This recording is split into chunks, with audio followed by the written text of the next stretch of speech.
All right, hello. My name is Elizabeth Brown. I'm the program director for the International Board of Safety Professionals. And this course today we'll be covering is the Certified Health and Safety Officer course.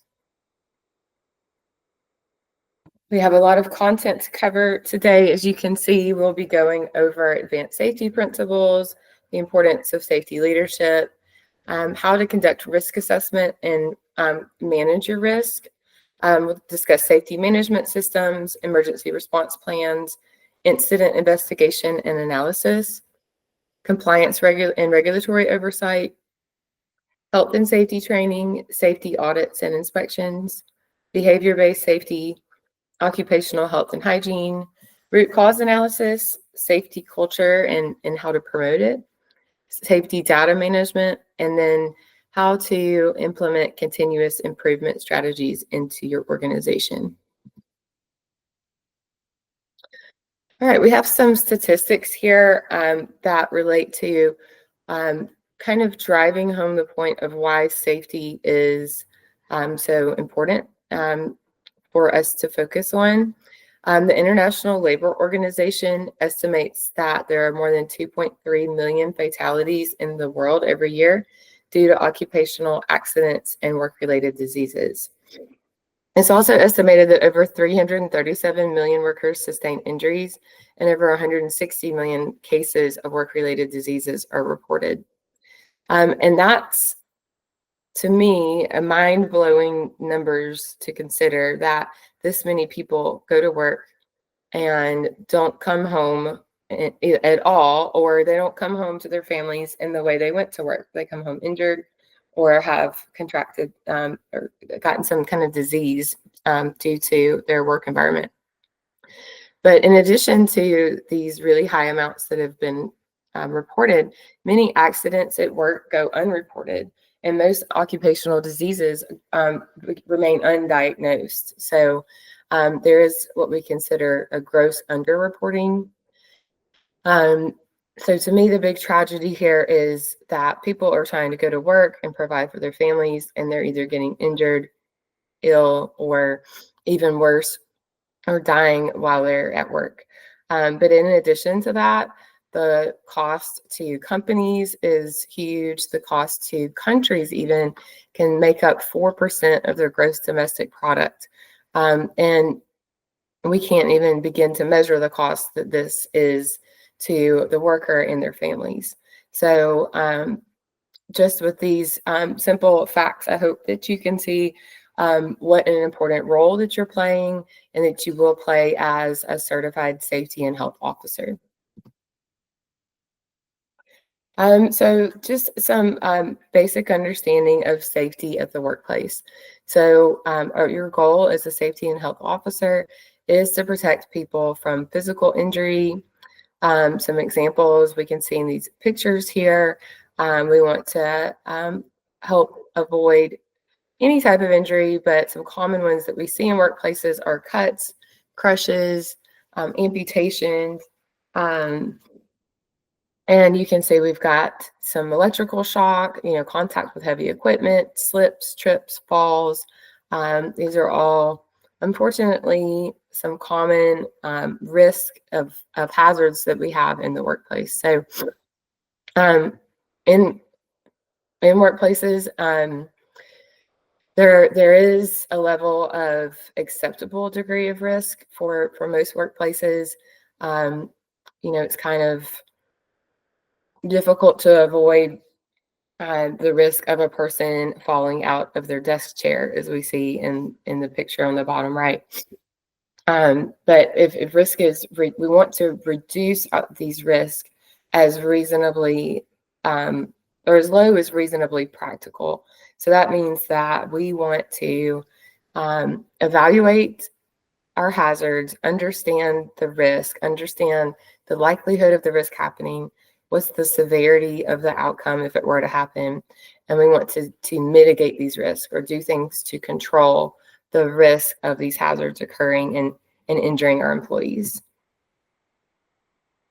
We're also here to talk about occupational health. So as a occupational safety and health officer. You will be responsible for understanding hazards in safety and health that can affect the people that work in your company. So to understand how can we protect health is protecting the bodies and minds of people from illness resulting from materials, processes, and procedures used in the workplace due to things like occupational exposure to chemicals and certain other hazards, airborne materials, noise, vibration. All of these things can lead to health hazards and health consequences. We're also concerned about environmental protection. Even if your workplace divides up responsibilities of safety and health with you and your department, and then you might have an environmental protection department. These three things, safety, health, and environmental, really go complement each other and go hand in hand. We want to, be concerned about protecting our workers at all times, but we also want to be concerned about environmental protection, and by protecting what we're emitting as a company into the air, the water, and the land is going to help protect our employees. It's also going to help protect the animals and the biodiversity of plants and water, but overall, it's going to help protect the general public as well and help protect our planet in the future. All right, work-related ill health is concerned with those illnesses and physical or mental disorders that are caused by or triggered by workplace activities. So these conditions can be induced by particular work activities. Like, for example, this man in the picture looks like he's hurt his back. That was probably involved with trying to maybe lift something that was a bit too heavy for him in the workplace. So that the time interval of exposure can be what we call acute. So it can be something that happens once or over a short period of time, or it could be something that creates a long, you've been exposed to it for a long time, and the illness itself can happen for a long time. So it could be a chronic illness and a chronic exposure. The International Labor Organization, again, estimates that some 2.3 million men and women succumb to work-related accidents or diseases every year. This corresponds to over 6,000 deaths every single day in the world. And that's just kind of really mind-blowing to me that that's still occurring, and again, shows the importance of this job to try to prevent these deaths and illnesses and injuries from occurring. The largest percentage of these work-related injury and death come from musculoskeletal disorders. And these are results of any type of injury that affects the body, the musculoskeletal body, right? And your muscles, your bones. So a lot of these things come from overexertion of the body, trying to lift something that's too heavy, repetitive motion injuries. You could break a bone. A lot of working in awkward positions, like in confined spaces. These are all examples of things that lead to musculoskeletal injuries. But now more recently, you see that the next highest category is mental health. So we need to be aware of our employees' mental health. I think this is something that's more becoming more common to be talked about and discussed as a true workplace injury or illness. And it's something that we shouldn't overlook. The next highest percentage after that is respiratory diseases. These can be from acute toxic exposures, or most often they occur from chronic exposures to things like asbestos and silica that over time can cause buildup of scar tissue in the lungs and can lead to asbestosis, silicosis, mesothelioma and lung cancer, and then also other types of cancer, because the body's immune system is working so hard to fight the silica and the asbestos that has been captured in our lungs, and it tries to break down those substances with these enzymes, but the silica and the asbestos are too hard, and our body's enzymes can't break them down. So our body's enzymes actually create scar tissue in our lungs. That then makes it difficult to breathe, leads to mesothelioma, and then it also leaves the person's overall immune system in a weakened state, because they're not able to. All of those efforts are being sent to fight the silica or the asbestos in the lungs. So cancers in other parts of the bodies can develop. After that, we have injury, just general industry. Sorry, we skipped cancers, but we kind of covered that with respiratory diseases as well. And then we have just general injuries that could occur from slips, trips, and falls, and all kinds of things. So when we look at these injuries and illnesses that occur, we can look. We're going to talk more later about root cause. What are the root cause of the injury or illness? But we can determine that every root cause falls into one of two categories, and they occur from either unsafe acts, so a person did something that was unsafe, or unsafe conditions. And you as a certified safety and health officer will soon understand that the things you can control and the things that you can help ensure are fixed or correct are the unsafe conditions. Unsafe acts, we have to train employees to conduct their work in a safe manner, and we have to rely on them to follow those safety rules and not take shortcuts and not engage in risky behavior. So here's a great picture of an unsafe act. This person is operating a saw, looks like a concrete saw, and he's got his foot near the saw blade.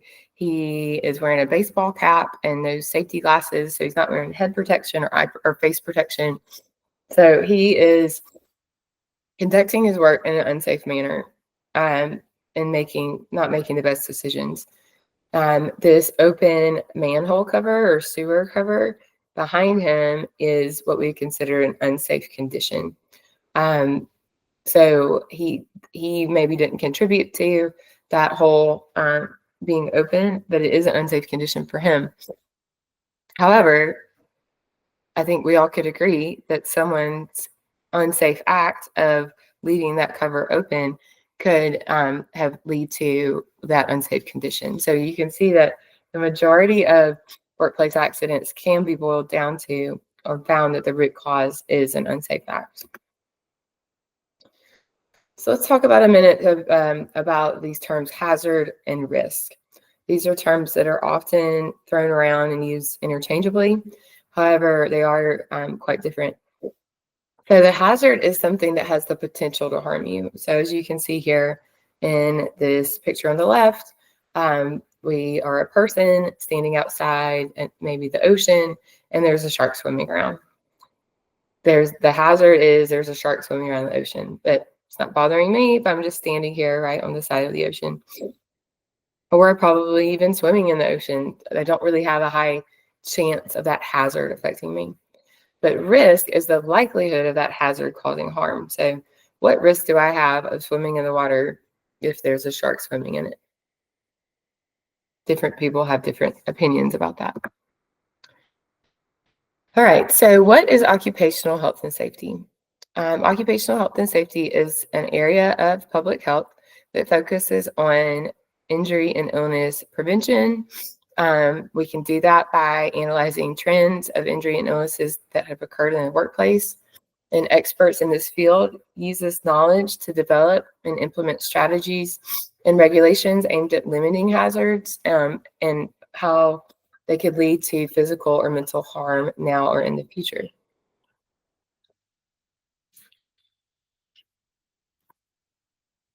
The top 5 safety hazard types in the workplace that you would focus on as a safety and health officer are safety hazards, physical hazards, biological hazards, chemical hazards, and ergonomic hazards. Safety hazards are going to be our most common workplace hazards. We saw versus health or environmental hazards.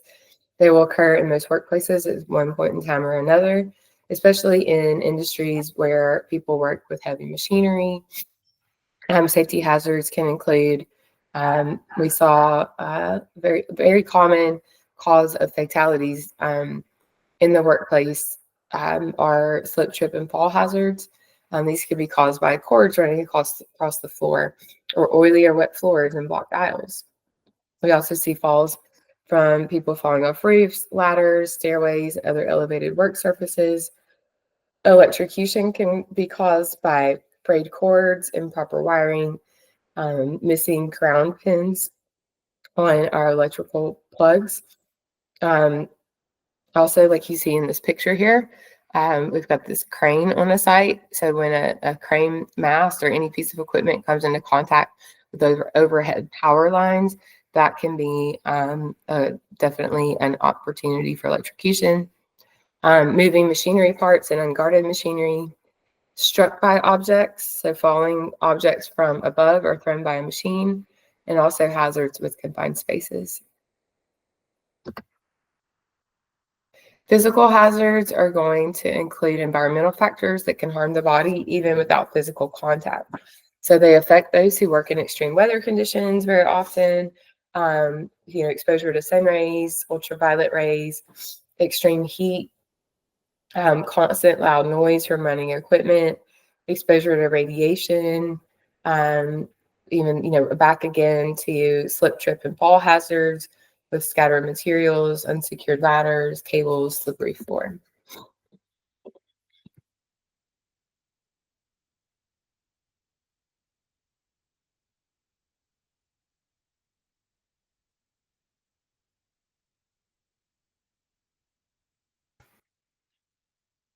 Third, we have biological hazards. Um, Biological hazards are caused by exposure to harmful substances associated with infectious plant materials, animals, or people. So this is when we're exposed to things called like vectors. And vectors can be things, vector-borne diseases are things like malaria, where the mosquito is the vector. So when a person gets bit by a mosquito that has malaria itself, then the person can contract malaria. Another example is tick-borne diseases. If we get bit by a tick, we can develop, we call it Rocky Mountain fever in the United States, but it can lead to Lyme disease. I am a mother of 5 children, and I always say that the most common types of vectors are children.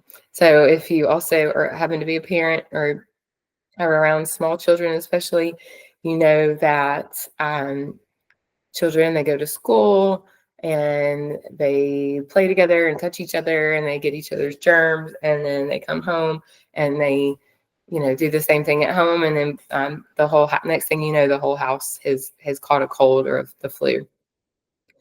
So those are examples of vector-borne biological hazards and how we can get those things from people and animals.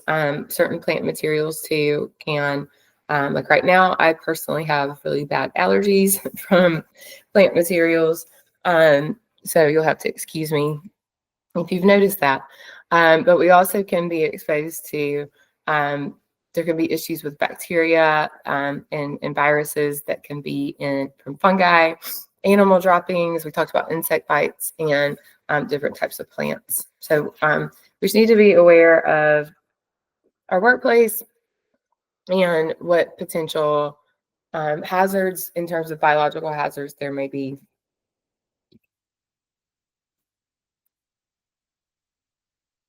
Chemical hazards are quite common in workplaces. This type of workplace hazard threatens employees who have an occupational exposure to chemicals. And when you think about chemicals, I think a lot of people just think about liquid chemicals, but you have to consider that chemicals can be in a solid, liquid, or gas state. And some substances are safer than others, but some employees and workers may either have a sensitivity to a certain chemical or could develop a sensitivity to a chemical after working with it. The most common side effects of chemical exposure are breathing problems, skin irritation, and other illnesses. And I'll give you an example that I've experienced. I had a client that created concrete products, and Portland cement is an element in creating concrete.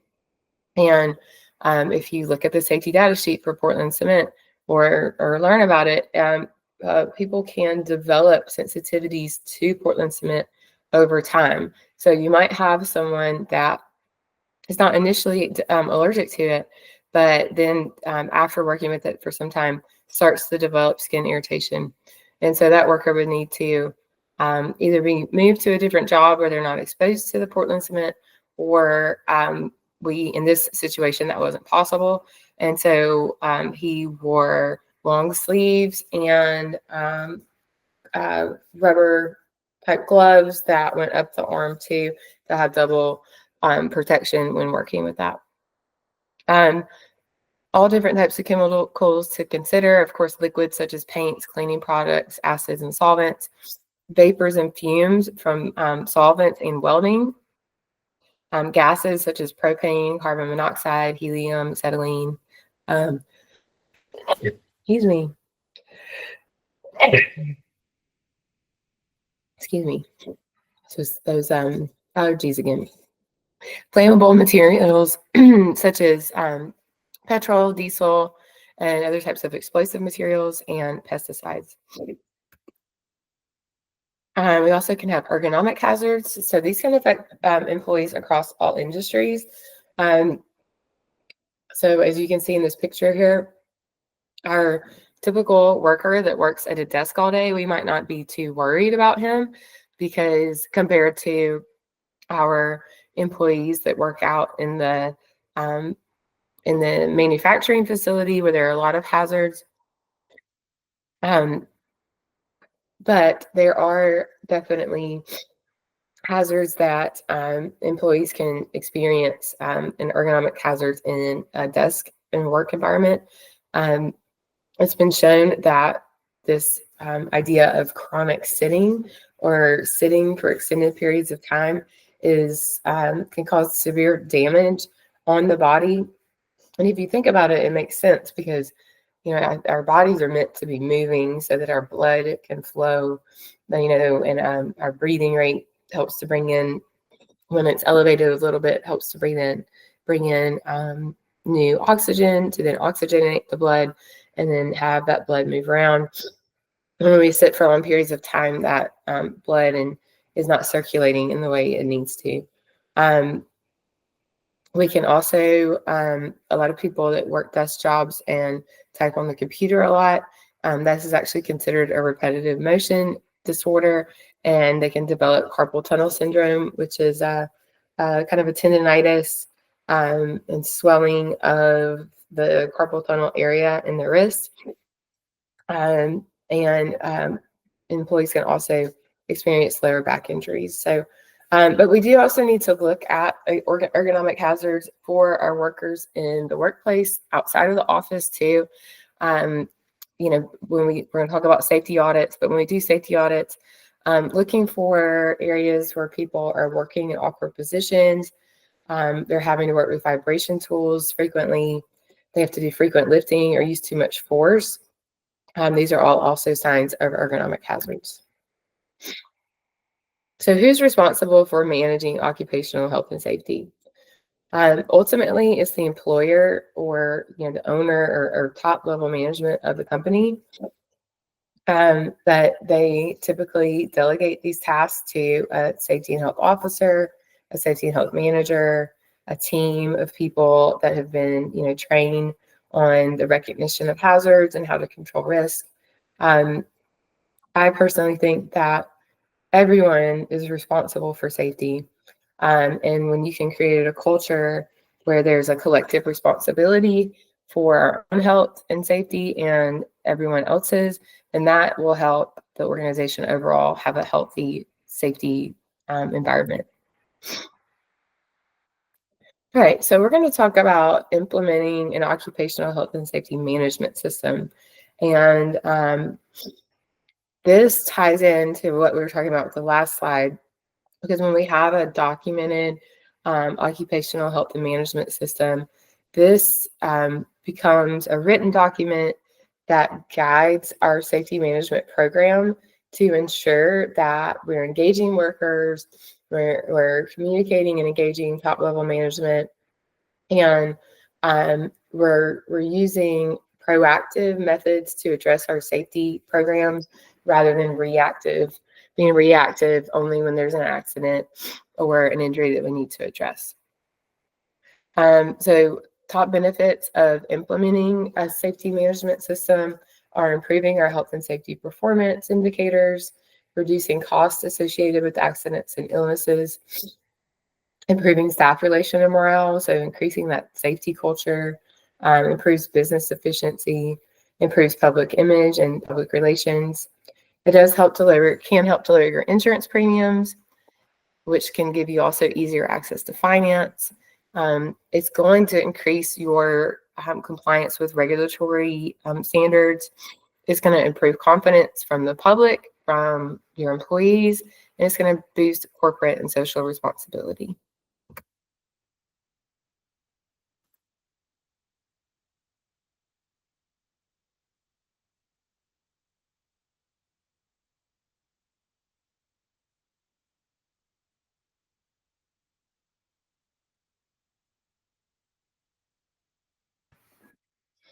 Okay, so again, improving our safety and health performance is one of the um, best outcomes that can occur when we adopt a systematic approach, like implementing an occupational health and safety management system. It is some work on the front end to implement one of these systems, but in the long run, it does make your job as a safety and health officer and managing these aspects of the business easier. When you have the proper systems in place, then the protocols are there, and everyone knows what they need to do and when they need to do it. We're going to reduce costs associated with accidents and incidents. When we look at accidents and incidents, there are direct costs and indirect costs that we have to be aware of. Every time an accident occurs, we have to pay. We have insurance that pays for their medical bills, but sometimes that can make our insurance premiums rise. We also have to compensate staff through those insurance claims that can increase our premiums. And we might have to hire temporary staff to plug in the gaps of that the workforce while the injured workers recover. The third benefit we discussed of the safety management system is increasing staff relations and morale. One extreme, organizations with no occupational safety and health management systems may see employees engaging in unsafe behaviors on the job, either intentionally or unintentionally, because they just don't know. So when we have a solid safety culture where we're training employees on the correct protocols and and holding everyone accountable to having this shared responsibility of safety, then you're going to have employees that are aware of their own safety and aware of not putting themselves and others at risk. We also can look at improving business efficiency. Like I said, there will be some effort on the front end when implementing these systems, but overall, it will reduce the cost to the company. It'll reduce, if employees are not getting hurt at work, then this will reduce how many days employees are off that are sick or injured. And also lower the number of temporary workers you may need to hire. You'll have lower insurance premiums and increase staff morale and productivity, improve staff retention rates, and reduce training costs for new and temporary staff. Also can improve your public image and public relations for the company. So, excuse me.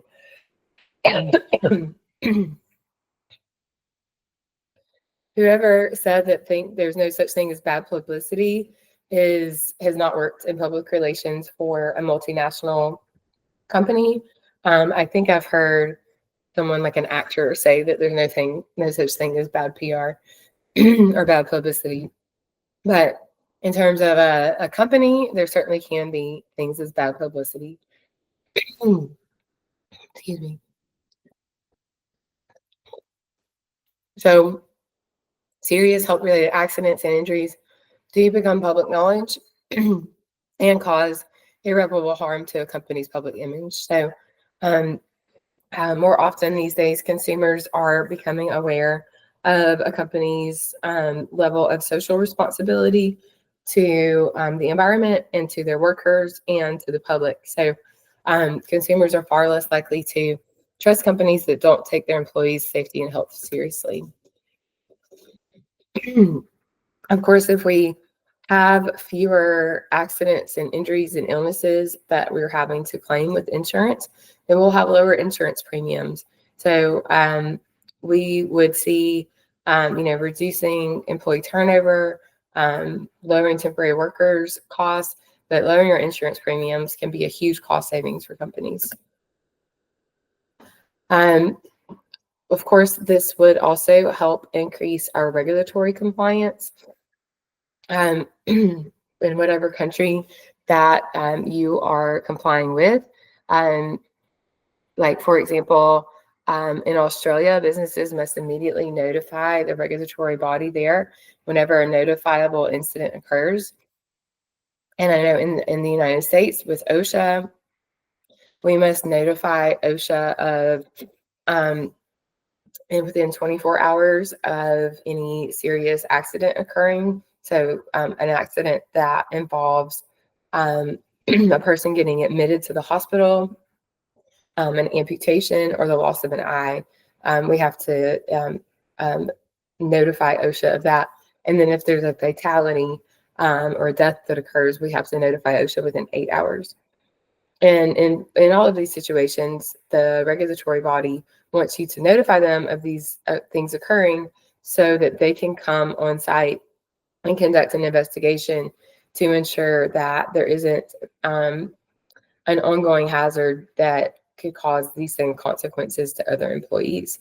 So by implementing an effective occupational health and safety management system, this can make you rest assured that you're in compliance with the regulatory agency as well.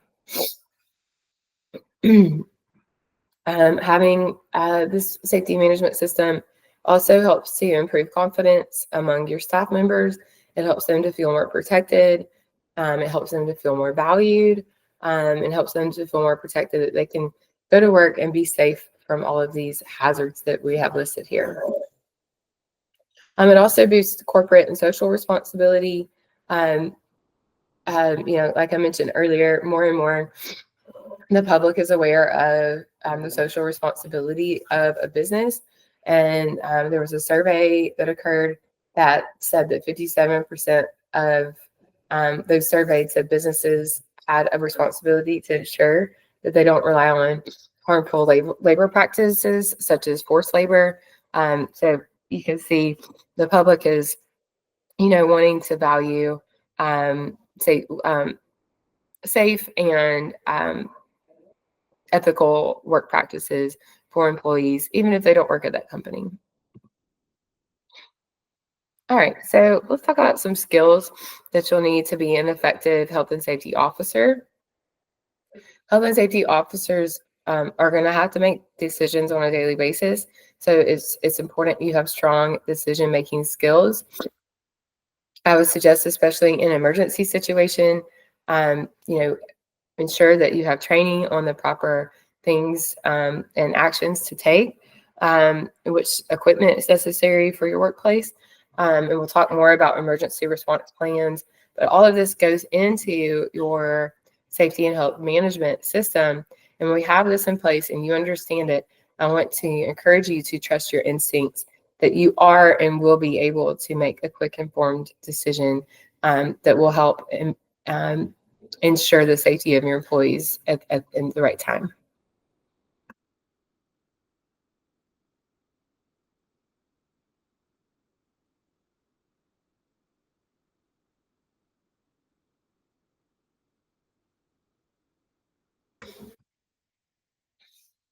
Communication is also a very much needed skill for a health and safety officer.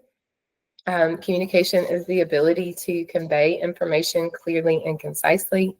Um, and the health and safety officers must be able to communicate not only with employees, but supervisors, top level management. Like you have to be able to communicate effectively to all levels of people that work at your company and understand what is the message that you need to convey to this person. So a person that's top level management is probably going to pay attention more to not so much the details, but the high level information. How are the things you're doing as a health and safety officer improving the company? And most often, they want to know how much money you're saving them. So, whereas your everyday worker is going to want to understand what's in it for them. You know, why do they need to follow this new safety rule or wear this new safety equipment? And how is their part in the safety program going to help make a difference? So understanding how to communicate effectively through all channels, verbally, as well as being able to communicate well through written correspondence like emails and memos. And you might need to also implement and write your own training materials so that your message is conveyed in an effective way.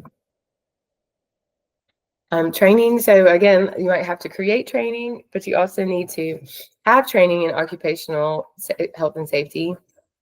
You need to understand the laws that govern workplace safety, how to conduct inspections, how to develop an action plan for reducing risk at work sites. Safety training may also include how to use various types of equipment, like your fire extinguishers and your first aid equipment, and how to respond using basic medical techniques such as CPR or using an AED. You also need to have training and understand how to identify hazards. So hazard identification is the ability to recognize potential hazards in the workplace. Health and safety officers are going to use these skills when you're going to perform inspections, when you're analyzing accidents, and developing plans for reducing risk. You may need to research equipment, review company policies, and evaluate processes to find out what potential hazards may exist. And then you also need to understand how to conduct a risk assessment of those potential hazards. And ultimately, you also need to be able to suggest changes that will help to reduce or eliminate these hazards. Health and safety officers also have strong problem-solving skills. The problem-solving skills are necessary for you to have because you're going to need to be able to find solutions to challenging problems that arise in the workplace. So an example here is if a company has an issue with employees not following protocol or meeting certain standards, maybe employees aren't wearing their safety glasses. A health and safety officer needs to use their problem-solving skills to come up with ways to address these issues. You also need to be able to conduct risk assessments. So we need to identify hazards in our workplace and then assess the risk that is associated with these hazards. You need to be able to create a plan to minimize the hazards and protect employees from potential dangers. So an example is if there's an area that has high levels of radiation, a health and safety officer may recommend protective gear that you've researched for people that are exposed to radiation, and then you would prescribe and that to be used by the people that work in that area. We also talked about effective written communication in terms of writing emails, memos, and training materials, but you also need to be able to write reports that will communicate with other professionals. These documents may be used to record information about an accident or incident that may occur. You may be writing about potential hazards in the workplace, but you need to make sure that you have a strong attention to detail and you're able to clearly communicate in a logical structure. You can practice these skills by creating professional correspondence or obviously also documenting their observations during your safety inspections. There are online tools that can help you in terms of if you feel like you need some help with writing with proper grammar or writing in a professional way. Different online tools such as Grammarly is an example of a tool that could be used that could help you with this. Again, attention to detail and just being very observant and aware is a huge skill that health and safety officers need. Attention to detail and is very important. And you must follow instructions precisely in order to ensure the health of their employees. Paying close attention to details when reviewing workplace conditions. Being very observant when you're observing workers as they work and ensuring that you understand what the proper procedures should be and are they following them. This can help you identify potential hazards that may affect employee safety. This skill is especially important when you're conducting those inspections at different locations because especially if you're going from country to country, you need to be able to understand all applicable regulations and standards that affect each workplace, and also understand just best practices that all employees should be utilizing in all workplaces. This part of being a health and safety officer of enforcement may be easier for some people than others, and maybe more difficult for some people. And that is enforcing the safety and health rules. So you must be familiar with the applicable laws that affect your workplace. And then also you need to ensure that these laws and regulations are being followed by employees. So, you need to help enforce those regulations to ensure the safety of employees. You also need to know how to conduct inspections and investigations and what evidence you should gather to support those enforcement actions. A health and safety officer needs to be able to respond quickly in the face of emergency situations. So you are typically going to be identified as a key person in an emergency response situation. You would need to be able to recognize that an emergency exists and follow your written protocols on how to respond to this. So, or if a fire alarm goes off, the health and safety officer should know how to assess the situation and then very quickly take steps to ensure that everyone's safe. And so that might mean sounding the alarm for and notifying all employees that an evacuation is necessary, and helping personnel to evacuate. Health and safety officers also are going to typically be responsible for conducting workplace audits. And auditing is a process of reviewing and evaluating a company's or organization's records to ensure that they're accurate. So you would want to conduct periodic or at least annual audits to ensure that the employer is compliant with all health and safety regulations. Auditing can also help you identify potential hazards in the workplace and can help you develop strategies to reduce risk. A safety and health officer is frequently going to be involved in accident investigation if an accident is to occur. So accident investigation allows us to analyze an accident and determine what caused it. And ultimately, we're looking for the root cause of the accident so that we can determine mitigation strategies to prevent future accidents from occurring. So accident investigators, you're going to use these skills when investigating accidents that have already occurred. This helps you to make informed decisions about how to improve safety in the workplace. But ideally, we also want to conduct these investigations for near miss incidents that get reported. And that just means that something occurred that could have led to an accident, but it didn't quite lead to that accident. So we want to go ahead and investigate that as well, to ensure that an accident is prevented in the future. Health and safety officers must also practice leadership skills. These are important so that because safety and health officers are often supervising others who work in the same field. And having strong leadership skills can help you motivate your team to complete the task. It can help you improve workplace culture and increase productivity. You may also be responsible for leading training sessions or presentations that involve instructing others on how to do their job safely.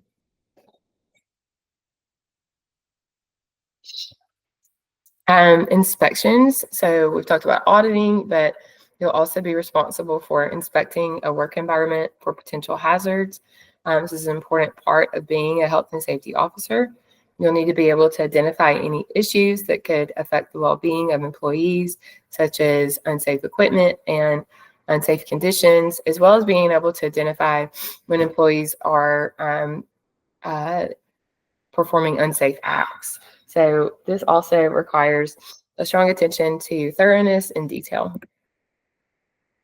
And those are all things that skills that you will develop over time, and they'll get stronger as you practice them more and more.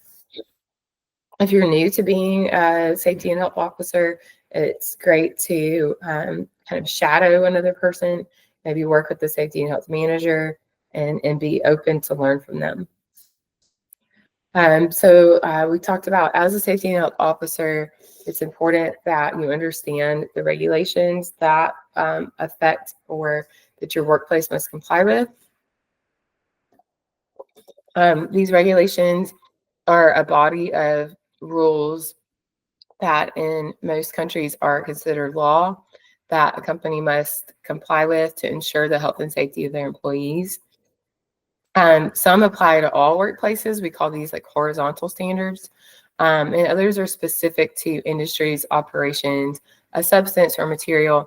And you only have to comply with those if you have that type of industry in your workplace, or you have that substance or material in your workplace. The Occupational Safety and Health Administration is the governing body that creates the safety regulations and standards in the United States. Legislation is a rule or directive that's made and maintained by an authority. So these are laws that get enacted by the country or the state in which you're working in, that you must comply with those laws. We also have standards that can be considered best practices. So we have the International Organization for Standardization, or ISO, that they actually have created a standard for workplaces to create occupational safety and health management systems, as well as quality systems, environmental management systems. But these are published specifications that use common language and use common technical specifications and precise criteria that is going to be standardized globally. So these are things that are not necessarily law, unless your government regulatory body has made them law, but they are definitely best practice to conform and comply with these standards. In a lot of current legislation and regulations, you may see the words competent person. Competent person is a term that is used to describe a person that has the necessary knowledge, experience, training, skills, and ability to perform their specific job duty. So some things you might see competent person for is a competent person. You must have a competent person to evaluate fall arrest systems if you're using those in a workplace. A competent person must uh, inspect and frequently audit scaffolding on a construction site. So those are some examples where you might see that term being used in a government regulation. A competent person must be able to practice risk management using this step-by-step process so that they can control the health and safety risks that are caused by hazards in the workplace. So you yourself, if you have the appropriate training, can be the competent person, or you also could appoint a competent person to help you identify the risk for the specific equipment or area that you're trying to identify.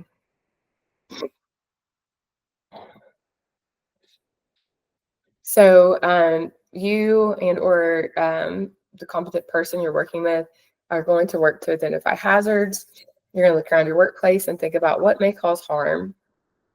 And this might not be um, obvious. These are things, or it could be very obvious, or it could be things you're not sure is it going to cause harm, but it's worth investigating. So that's what we call hazards. We want to think about these things in from a lot of different ways. So one, how do people work and how is the plant and equipment used within the plant? What chemicals and substances are used? What safe or unsafe work practices exist? What's the general state of your facility or premise? Another way to identify hazards is to look at your existing and the previous few years accident and health records. This can allow you to identify trends where hazards may occur. It identify trends in a certain department or area. It can help you identify are there certain trends and certain types of accidents that are occurring. It can also let us see when were the accidents occurring. Was it during non-routine operations, such as maintenance, cleaning, or changes in production cycle? And I've seen over time a high frequency of accidents that occur in these non-routine operating type settings. We want to assess the risk. Once you've identified the hazards, you want to decide how likely it is that someone could be harmed and how serious it could be. This is assessing the level of risk. So once we've identified the hazards, then we start getting into risk assessment. So we want to consider who might be harmed and how, what you're already doing to control the risk, what further action you need to take to control the risk, who needs to carry out that action, and when the action would be needed by. And that's going to all depend on what is the severity of the outcome if this hazard were to occur. And so if the severity is very high and the likelihood of it happening is very high, we need this action to occur and be fixed very quickly. Whenever we're evaluating hazards and looking at controlling risk, we always want to use this hierarchy of hazard control. And this is a very important symbol to possibly print off if you'd like and or post somewhere in your office, because we always want to consider physically removing the hazard or eliminating the hazard as our highest and most effective hazard control. An example of this is if a worker may have to climb a ladder to physically do something at an elevated height. And maybe it's just doing a visual inspection that something's working properly. There's new technology like drones with cameras that can keep the worker on the ground, and they can look through the camera on the drone, and it can go up and evaluate and be the eyes for that person without them having to be exposed to that fall hazard. The next most effective level of hierarchy of hazard control is substitution. This is meaning where we replace the hazard with something less hazardous.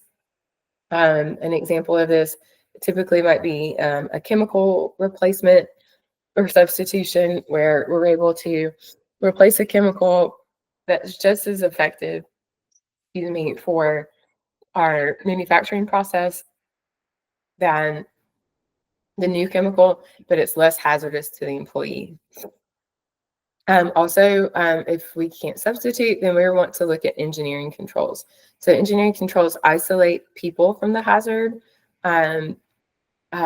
using guardrails to protect people from fall hazards is an engineering control. A ventilation system instead of using the use of respirators is an engineering control.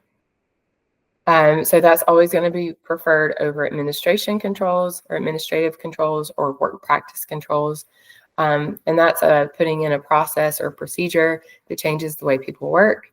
And then the least effective control is providing the worker with personal protective equipment like safety glasses, ear protection, hard hats. These have a place in typically most industrial and construction site settings, but we want to look at all of these other types of hazard controls before we prescribe the use of PPE. Excuse me, 1 second.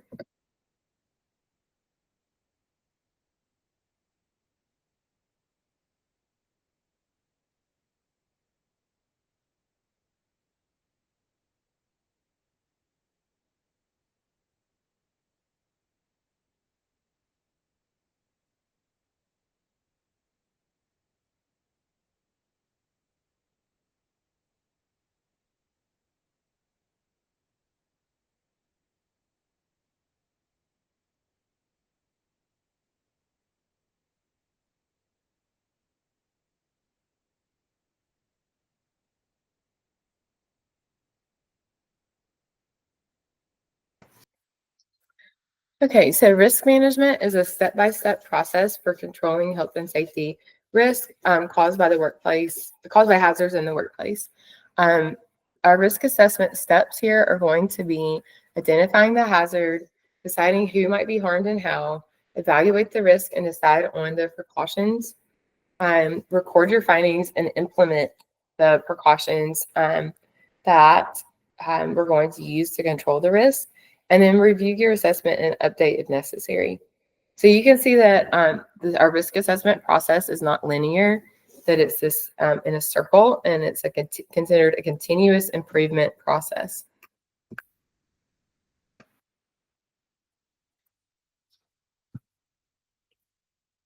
If you employ 5 or more people, you must record your significant findings. And so to do that, we want to ensure that you're recording any of your significant findings that you have in your risk assessment.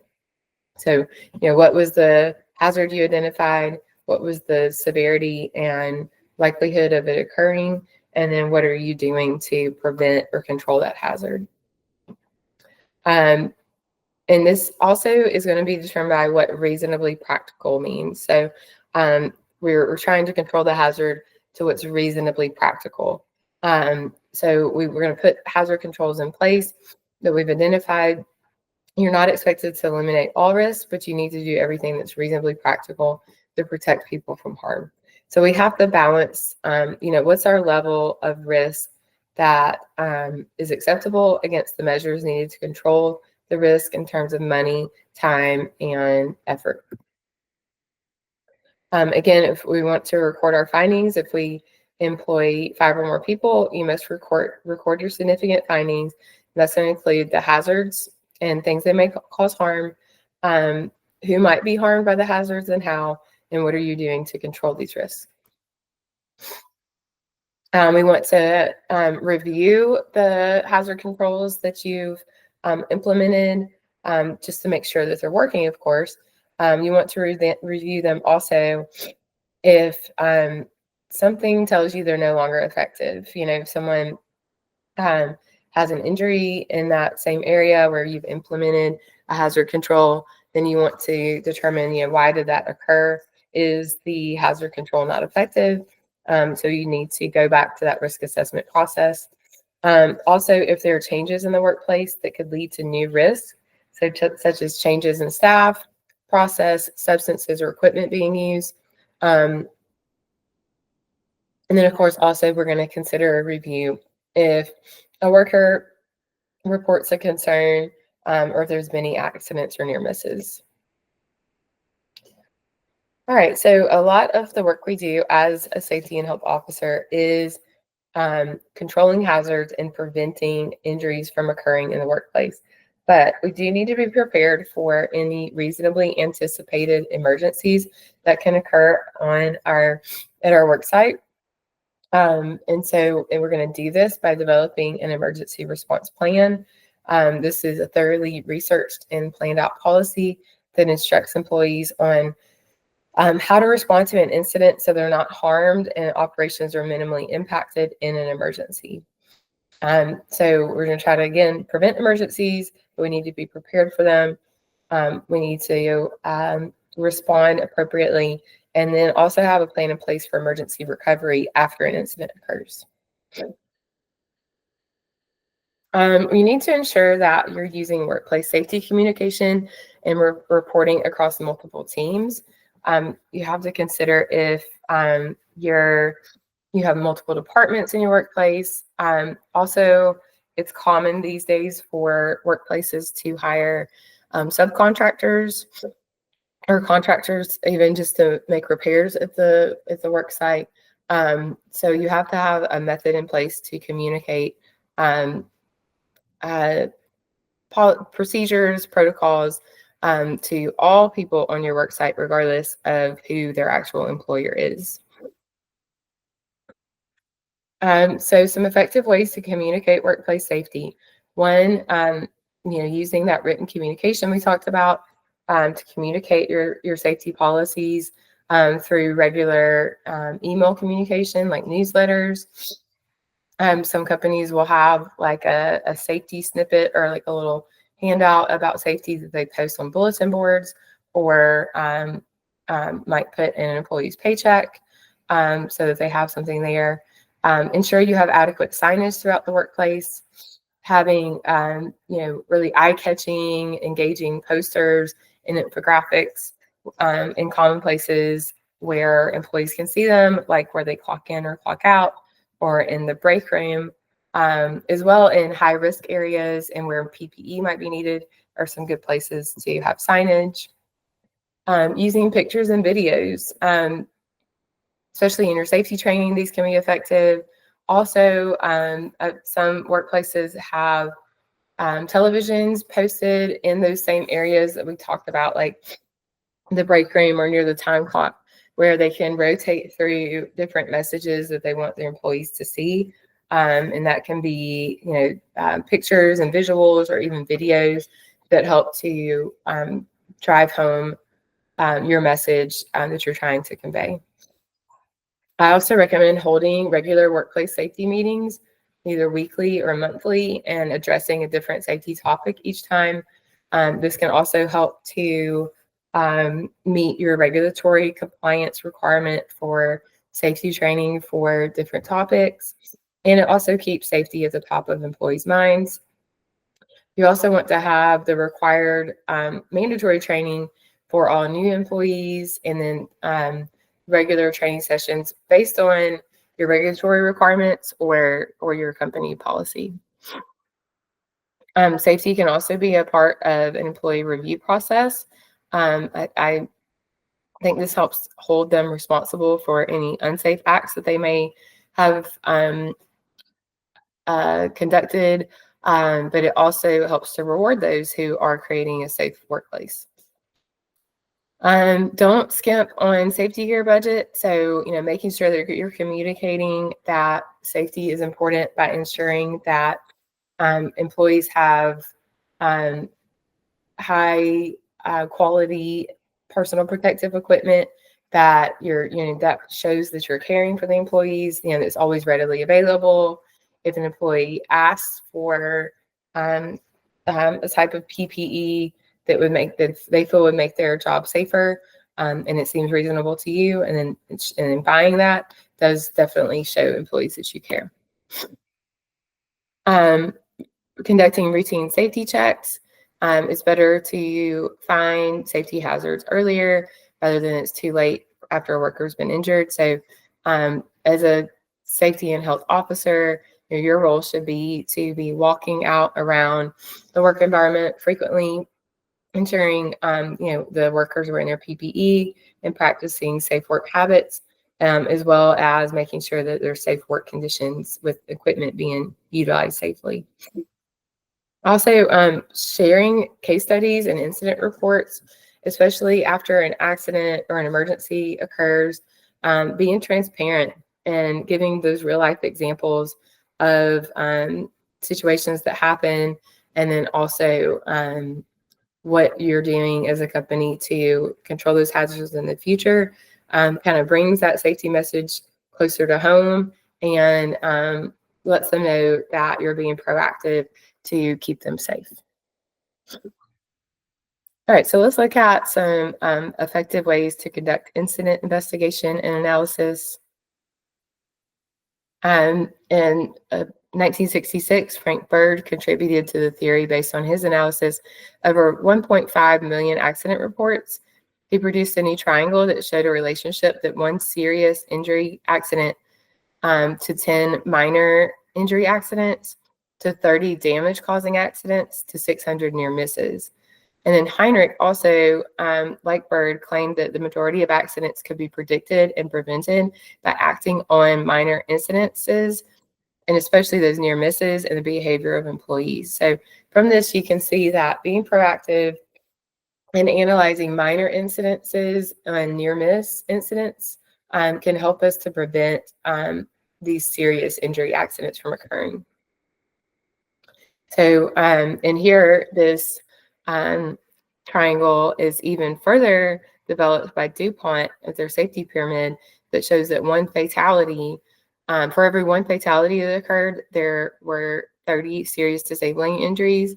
There were 300 lost time accidents, 30,000 near miss, first aid, medical aids, or more minor incidences, and then there were 300,000 unsafe conditions or unsafe acts. So that shows you as a certified health and safety officer where how much you play a part in identifying these unsafe conditions and unsafe acts, and can identify those and ultimately prevent those more serious accidents and fatalities from occurring. So incident and accident are two terms that get used interchangeably very often. An incident is an event that gave rise to an accident and had the potential to lead to the accident. An accident is an undesired event that gave rise to death, ill health, injury, damage, or other loss. A lost time injury is an occupational injury that prevents an employee from working at least one full work shift. And on the day following the incident. So lost time injuries can be 1 day, it could be 300 days. A near miss is an unintended incident that does not lead to injury or damage, but under different circumstances could have become an accident. So as you see in this picture here, this box or brick fell on the ground right next to the employee, did not cause any injury or damage, but had the employee been maybe 1 second in the future and the employee been standing in the place where that brick dropped, then they could have been injured. Employers have a responsibility to investigate accidents and incidents, or what we consider adverse events. First, there's a legal responsibility. There's, regulatory agencies require that under record keeping rules with OSHA, that we document what occurs when an accident occurs. But we also want to gain insights and gather information from these investigations just for our own purposes, to understand how and why things went wrong, understand ways people can be exposed to substances and conditions that affect their health. It gives you a true snapshot of what really happened and how work's really done. Are workers trying to find shortcuts to make their work easier? And why? Trying to find that out can be very insightful. Identifying deficiencies in risk control management. This allows us to learn lessons for the future, transfer our experience to other parts of the organization, share our learning in hopes that others can prevent these accidents from happening. Other benefits that arise from accident or incident investigation, again, helps prevent similar adverse events from occurring in the future. Regulatory agencies will be very strict with companies if they ignore serious accidents and another occurrence happens in the future. That can definitely lead to citations and penalties.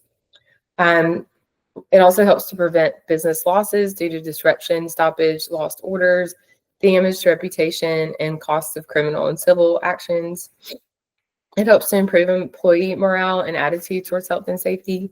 When employees feel like they're in a cooperative environment that implements new safety precautions, when they're involved in the investigation and they can see what the problem was and that they played a part in dealing with it. This also can help develop managerial skills, which can be readily applied to other areas of the organization. And it demonstrates that organizations are concerned for protecting the local environment and their own workers and the public to various stakeholders. So this is an example of part one of an accident or incident or near miss report form. You honestly can use the same form for any of these event types. As you can see in the second row, this form gives you the option to choose what event type it was and what the outcome was. So then in this part one, you're just going to be collecting the facts. Where did the event occur? What was the activity that was happening? What was the date? What was the time? Who reported it? And then describe what happened and what associated factors, like what objects or equipment were involved, describe any injuries, and describe any immediate action taken. The next part would be including what type of people were involved. And this, you can have paid employees, maybe you have volunteers on site or people of the community on site. You would include all of the different people that were either directly involved or were witnesses.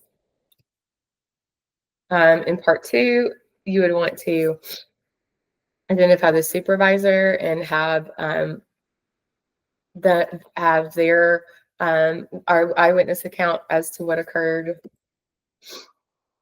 And then you would conduct your risk assessment of the hazards identified, the likelihood of it reoccurring, the severity of the outcome, and then the level of risk. And then from there, you would recommend actions to prevent recurrence.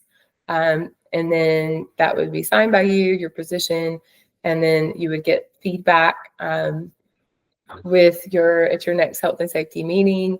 If you have a safety committee, this is a great time to talk about it with them, and also to discuss it at your next safety training, and leave room and time to get input from the employees.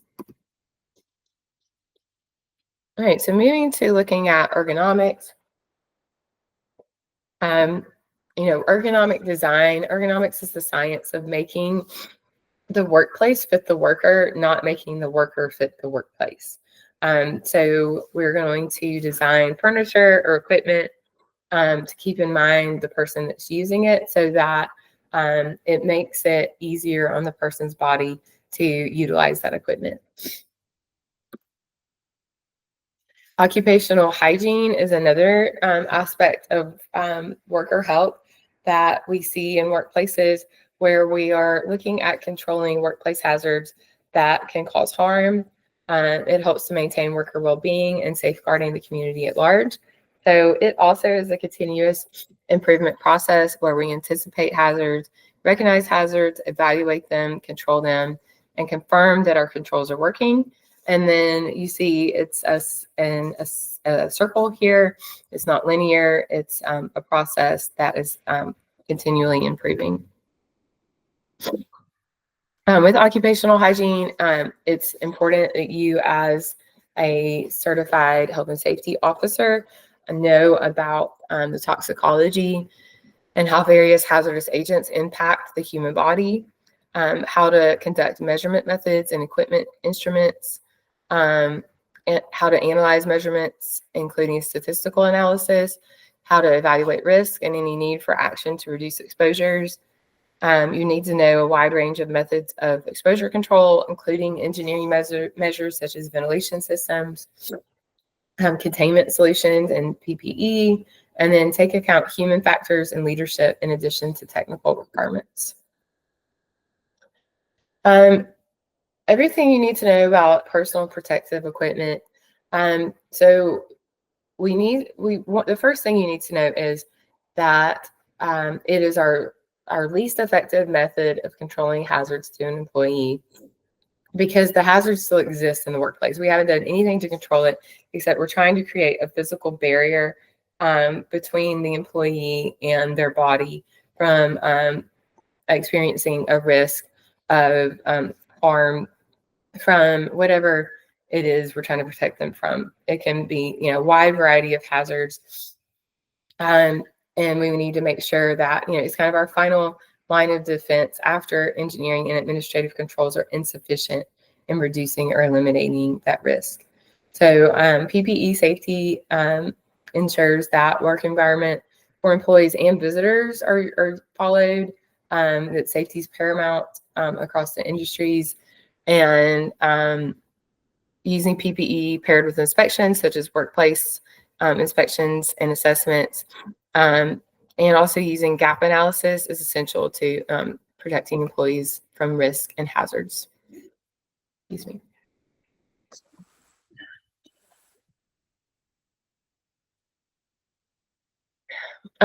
There are basic types of PPE. We have eye protection, hearing protection, head protection, respiratory protection. So a lot going on, in this area. Hand protection, body protection, and foot protection. Our face and eye protection, again, we want to make sure that we're using high quality face and eye protection for the hazards that our employees may be experiencing. In terms of safety glasses, we want to make sure that all of our PPE, including safety glasses, complies with whatever standard that is set out for that PPE. So for eye protection, we have the ANSI standard, the ANSI Z87.1 standard. This ensures that there's no cracks or deformities on the lenses. It ensures all the straps are in good working condition and firmly sealed to the cheek and forehead for types of safety goggles. And then we also want to make sure that employees are trained on the proper use of all PPE. And for face and eye protection, we want to make sure that they clean and disinfect it and store it in a safe place away from sunlight and damage after each use. Respiratory protection, we want to make sure that the equipment, that employees have fit tests for the equipment. We want to make sure that employees have been trained properly on the proper manner of donning and doffing the respirator. We want to make sure that we carefully read the instructions to make sure that we wear the respirator in ways that's designed to protect us from the hazards. We want to make sure we're using the right filters on half mask and full mask respirators, and we change those out frequently based on the manufacturer recommendation. We want to replace disposable respirators like surgical masks and dust masks after every use, and then replace any mask immediately if it gets damaged or soiled. PPE, head protection includes hard hats and headgear, should be required for the tasks that cause any force or potential for an object to fall on the head. We want to make sure that there's no cracks, dents, or deformities on the shell. We don't want to store these in direct sunlight because the sunlight can cause damage to the hard hat. We want to use appropriate cleaning agents that don't weaken the shell or eliminate electrical resistance for the electrically related rated hard hats. And you always want to replace a hard hat anytime it's had any kind of impact or any damage is noticeable. Body protection, we want to use safety vests and suits. Safety vests might be like high visibility vests that may be worn when we're working around heavy equipment, and so that way operators can see us well. But other types of use for skin and body protection may be needed anytime we're working around extreme temperatures, flames, sparks, toxic chemicals. It protects us from insect bites and radiation. So we want to make sure they're clean and free from cuts and burns. Always ensure that we're getting our full body protection that has a good fit, and ensure that the body protection is heat resistant when working around high temperature hazards. Hand protection, there are many types of safety gloves out there for all the different types of hazards that we can experience on our hands. We want to make sure that we're using the right glove to protect us from the hazards. We want to make sure that the gloves fit perfectly and that there's no spaces, because wearing gloves, if we're working around moving machinery and they're loose fitting, can end up causing an additional hazard. We want to make sure that the gloves are free from cuts, burns, and chemical residue, and replace them if there's any sign of contamination. When we're working with heat and electricity, we want to use rubber gloves to reduce the risk of burn or electrical shock. Foot protection, including knee pads and safety boots, can be used and should be used for tasks that cause serious foot and leg injuries, like falling or rolling objects, hot substances, electrical hazards, and slippery surfaces. So we want to make sure that boots have slip-resistant soles that can protect against compression and impact, and ensure that the sole plate's in good condition to prevent punctures. Fall protection systems will be required in general industry settings if workers are working in an unprotected fall height over 4 feet, or in construction settings over 6 feet. We always want to make sure that we have a 5-point body harness and we are not using a body belt anytime there is a potential for a worker to fall. We want to make sure workers are trained properly, that they're inspecting their fall harnesses and their lanyards and equipment to make sure that they're free from tears, deformities, burn marks, that the D-rings don't have any cracks in them, and that there's not any damage to the lanyards. And we want to dispose of any equipment that's involved in a fall because it's not going to be as effective. Hearing protection should be used. Types of hearing protection are earplugs and earmuffs. They should be used for tasks that can cause hearing problems and loss of hearing. In general, any noise levels over 85 decibels or 90 decibels and over an 8-hour time-weighted average, workers should be provided with and required to use hearing protection. Earplugs should fit the ear canal perfectly. If workers do not wear earplugs properly, if they're not deep enough in the ear canal, they're really not providing the protection that the earplugs are rated for. Some workers do find wearing earmuffs to be more effective and prefer those. But you just need to make sure that the earmuffs and earplugs that workers are wearing are suitable for the level of protection they need for the noise levels that they're experiencing. Single-use earplugs should be disposed of after they're worn each time. And we always want to make sure that we're using earplugs that are clean and in good condition. So if not, that could lead to other troubles like ear infections. Some examples of PPE, like we've talked about, safety glasses and goggles, safety shoes, high visibility clothing or vest, heat resistant gloves, anti-vibration gloves, welding PPE like helmets and flame resistant clothing, chemical resistant suits or aprons, and safety harnesses and lanyards. Safety inspections. So we want to observe the workplace and work practices to determine where there's any aspect of operations that might be unsafe. In those areas, we want to identify existing and potential hazards. We want to establish the procedures to eliminate these hazards or otherwise guard and protect them. We want to examine the equipment and determine whether safeguards are sufficient.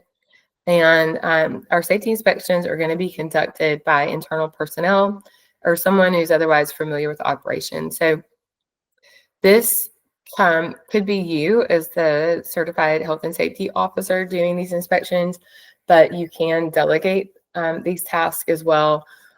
We just want to make sure that it's not the employee themselves that operates this piece of equipment every day that's always doing that safety inspection. Maybe their supervisor inspects it. Or sometimes we have cross department or interdepartment inspections where an employee from one department will inspect another employee's work area. And that can be effective in determining if there are any issues. And it's a good way to involve employees from the bottom up in your safety program. Safety audits allow us to evaluate how effective the inspection process is. It allows us to analyze current safety systems that are in place, including our employee training. It allows us to detect hazards and eliminate, circumvent, and control these hazards. It also allows us to see, does our safety program meet the company's goals of reducing occurrence of injuries, for example. Safety audits are also conducted by external personnel. So typically this is some type of third party. I've conducted a lot of third party safety audits for clients in the past and present. But this, an outsider's perspective, a third party's perspective, provides you an objective assessment of your established safety program. It allows you to see where the gaps and holes may be, and having a third party come in is typically more effective than, or at least from time to time, more effective than having people that work in the workplace and see hazards every day, because sometimes we can kind of become blind to them after we see them day after day. Education and training are essential elements of a safety and health program. These are going to be your really important tools for informing all employees, including your just regular workers and managers, about the workplace hazards and controls that you recommend so that they can work more safely and be more productive. It allows them to have a greater understanding of the safety and health program itself.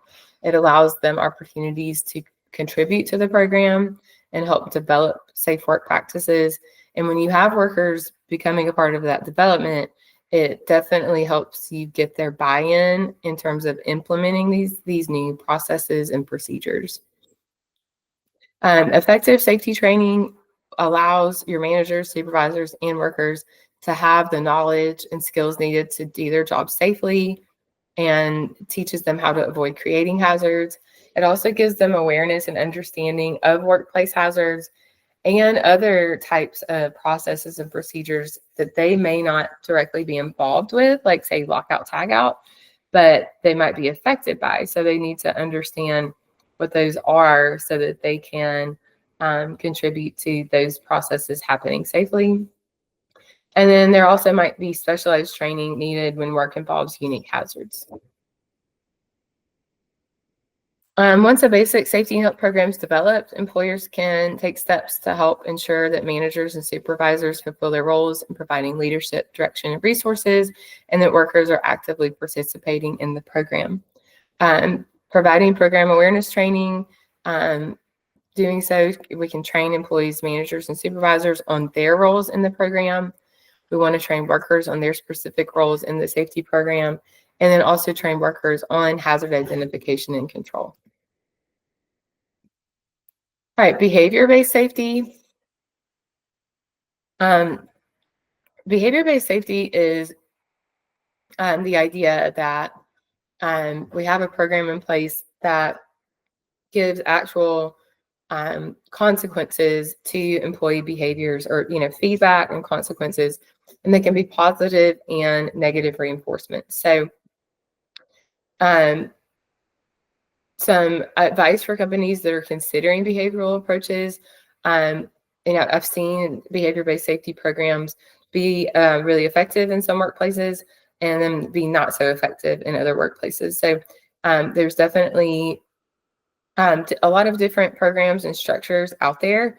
But one is um, rewarding positive behaviors, like say an employee reports a safety hazard and gives a recommendation on an appropriate way to fix that hazard. Then you reward that person in some way. At a company I've worked with before, they encouraged hazard reporting in this way, and any employee that reported a hazard and um, suggested an appropriate intervention would have their name entered into a drawing for a gift card each month. So that was a way to positively reward those employees. And then an obvious negative consequence in a behavior-based safety program is if an unsafe act is witnessed or an employee is not following a safety procedure, then some type of progressive disciplinary action occurs, whether it's a verbal reminder, a verbal warning, a written warning, all the way up to suspension and termination of employment. So some do's and don'ts for considering if you're wanting to implement a behavior-based safety approach.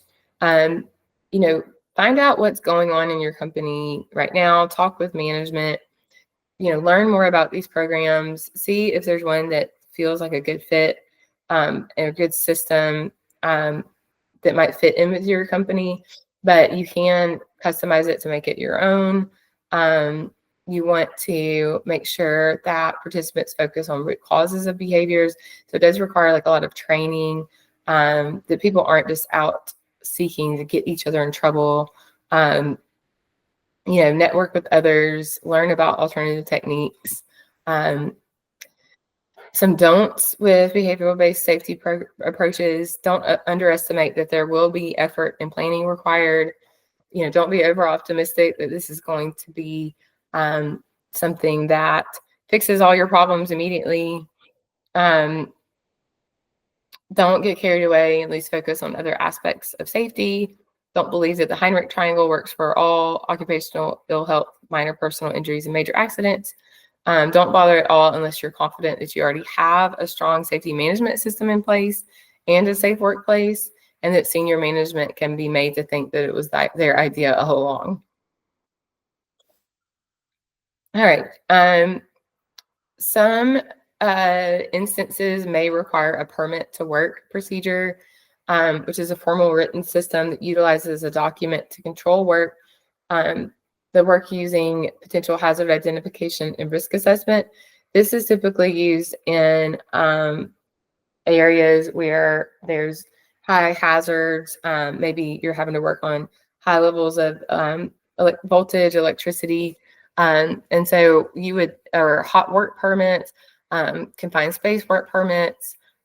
So all of these things are types of work permits that are utilized in a team type manner. And there's different levels of sign off, of people signing off on these before people can proceed with working. So again, hot work permit, cold work permit, radiography, vehicle and mobile plant entry, and confined space entry permits are all examples of these.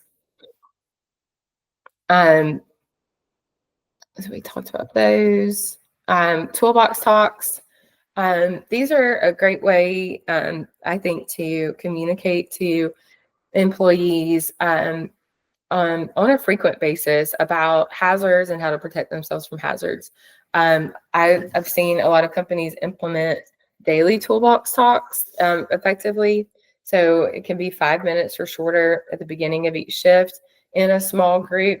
But the word toolbox talk comes from the idea that a supervisor or a team leader they're huddled around with a small team around a toolbox prior to going out to work, and just reminding workers about hazards, incidents, activities that they're doing that day, and how they can control those hazards.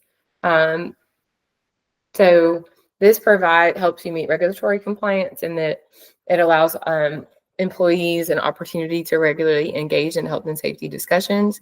You could even have different employees responsible for leading the toolbox talks on different days of the week. This is another way to help them get engaged with safety.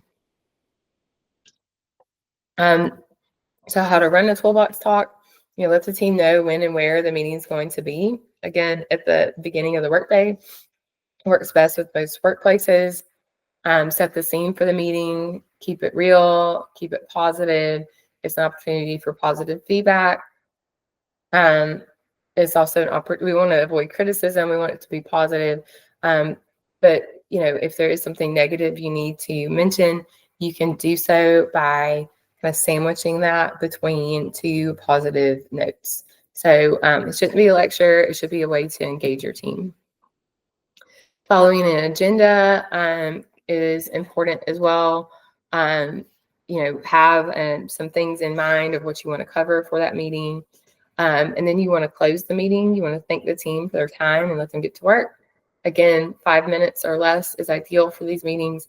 And then record the meeting notes. We want to document everything we do in terms of supporting a positive safety culture. So just record the meeting dates and who attended the meeting and what the discussion items were. If you have a little handout or a poster, you could attach that to your notes.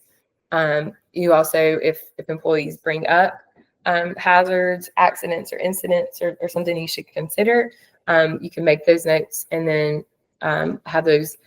I would think as a safety and health officer, training your team leaders or your supervisors on conducting these with their team, and then have their turn in their meeting notes at the end of the shift to you, and then you keep those in a file is a great practice. We looked earlier at the permit to work systems. Again, it's managing high risk activities in the workplace, and we're documenting those things as well. We saw that those permit to work systems include hazard identification and risk assessments, and it gives has several different levels of authorization before work is permitted to occur. And if in tying this back to toolbox talks, if we know that we need to perform hot work that day or enter a confined space, that's another good time to discuss those entries at your toolbox talk and ensure that everyone is trained and understands the work that's occurring that day. Permit to work systems also require communication and coordination between parties, like workers, supervisors, and contractors. And it also involves continuous monitoring when those permitted work is occurring. Times that a permit to work might be required in maintenance and repair work, so such as welding activities, hot work, entering confined spaces during construction and demolition. Perhaps if we're having to work with really highly hazardous substances and then working in confined spaces. Here's an example of a permit to work system. This can cover all of those different types of work to be permitted, and it lets us know what types of personal protective equipment the employee would need, when and where the permit is being issued for. If we have to work at heights, what type of equipment are we going to use? Once the work's completed, that also needs to be signed off on, and a supervisor would need to ensure that the work has been completed appropriately, and then they would cancel the permit. This is something that has to be issued and also canceled. All right, so we looked at behavior-based safety earlier. Here's some other information about it. We're addressing obviously safe and unsafe actions of employees by giving positive and negative consequences. This can really help to support a positive safety culture when done in the right way. There's some different types of approaches to behavior-based safety. The micro behavior-based safety approach aims to change behaviors of employees that can improve safety in the workplace. Thomas Krause developed this safety improvement process called the ABC model. A stands for antecedent, B for behavior, and C for consequence. So consequences are what follows after the behavior occurs. Consequences can affect future behavior depending on our reinforcement and feedback. So our hopes with the behavioral-based safety program is that it allows us to identify problematic behaviors that are unsafe or risky. It helps us to determine the root cause of the identified behavior. It helps us to create possible corrective actions, evaluate those corrective actions, develop the necessary processes to carry out the behavior-based safety program. It allows us to implement the behavior-based safety program and evaluate the data that's been gathered from the program and check whether it's been solved the problem or increased safe behaviors. The macro approach was developed by Michael Topp. He created a 6-step process where it allows us to aim to set permanent change in the organization's culture. The 6 steps include assessing and analyzing the culture in the workplace, teaching and training every employee about behavior-based safety in the work context. It encourages all employees to participate in a behavior-based safety program. It reinforces awareness, accountability, self-observation, and self-management. It provides continuous support and commitment to employees. It provides evaluation and feedback. And this strategy needs to be applied at all levels of the organization. So each person, peer, leader, and organizational level for the macro behavior-based system to approach to be effective. Okay, so back to the micro-based model, or the ABC model, which is also called the antecedent behavior consequence. So antecedent is any stimulus that happens before a behavior occurs. The behavior or the antecedent drives what the behavior is. So an example would be, what procedures do we have in place? What training and job aids are available? The behavior is what a person does or says, and it's an observable or measurable act. And then the consequence, of course, is any event that occurs after the specific behavior. It can be feedback, recognition, or improvement. Behavior-based safety programs are one way to influence a company's health and safety culture. So the health and safety culture in a workplace involves how the employees believe and perceive health and safety to be within their workplace. And this also drives and contributes to how they act in the workplace in line with those guidelines and practices. And so when we have a positive health and safety culture in the workplace, employees will be more inclined to behave in line with positive health and safety guidelines. But when we have negative health and safety culture, employees tend to not follow the safety and health guidelines, and so they're more at risk of encountering work-related accidents and illnesses. So you as a certified health and safety officer should be a big part in helping to promote a positive health and safety culture with your employees to help protect their welfare at work and to minimize work-related accidents and illnesses.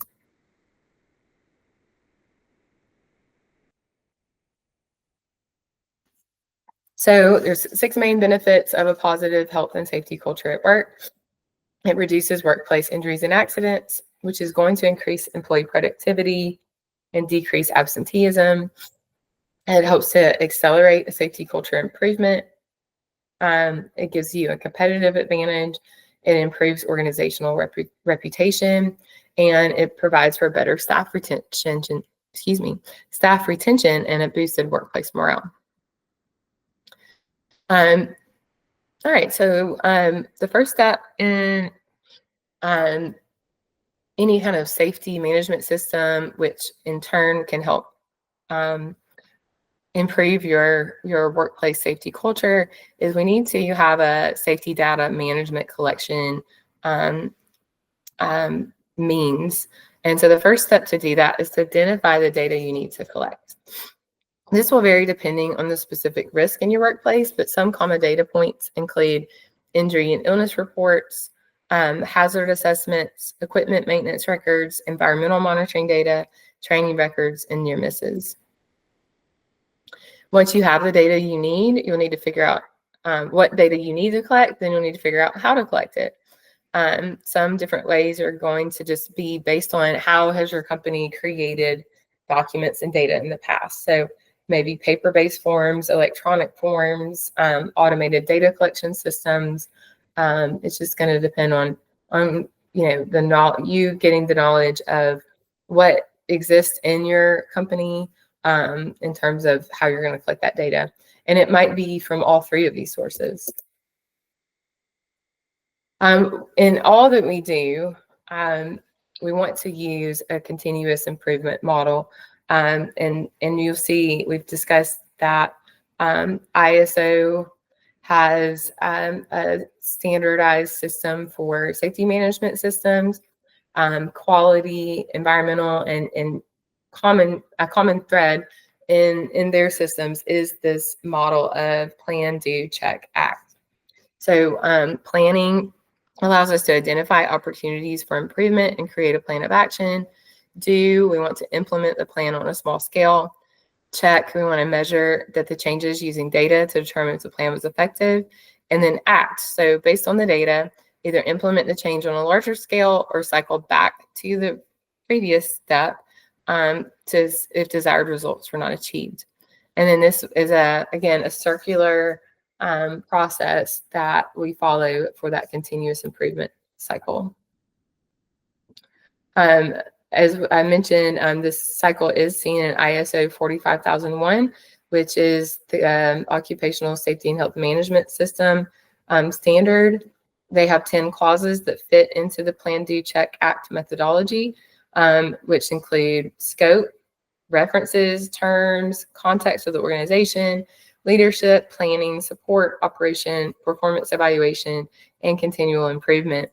And you can see on this diagram here how that Plan, Do, Check, Act model is utilized throughout that safety management system.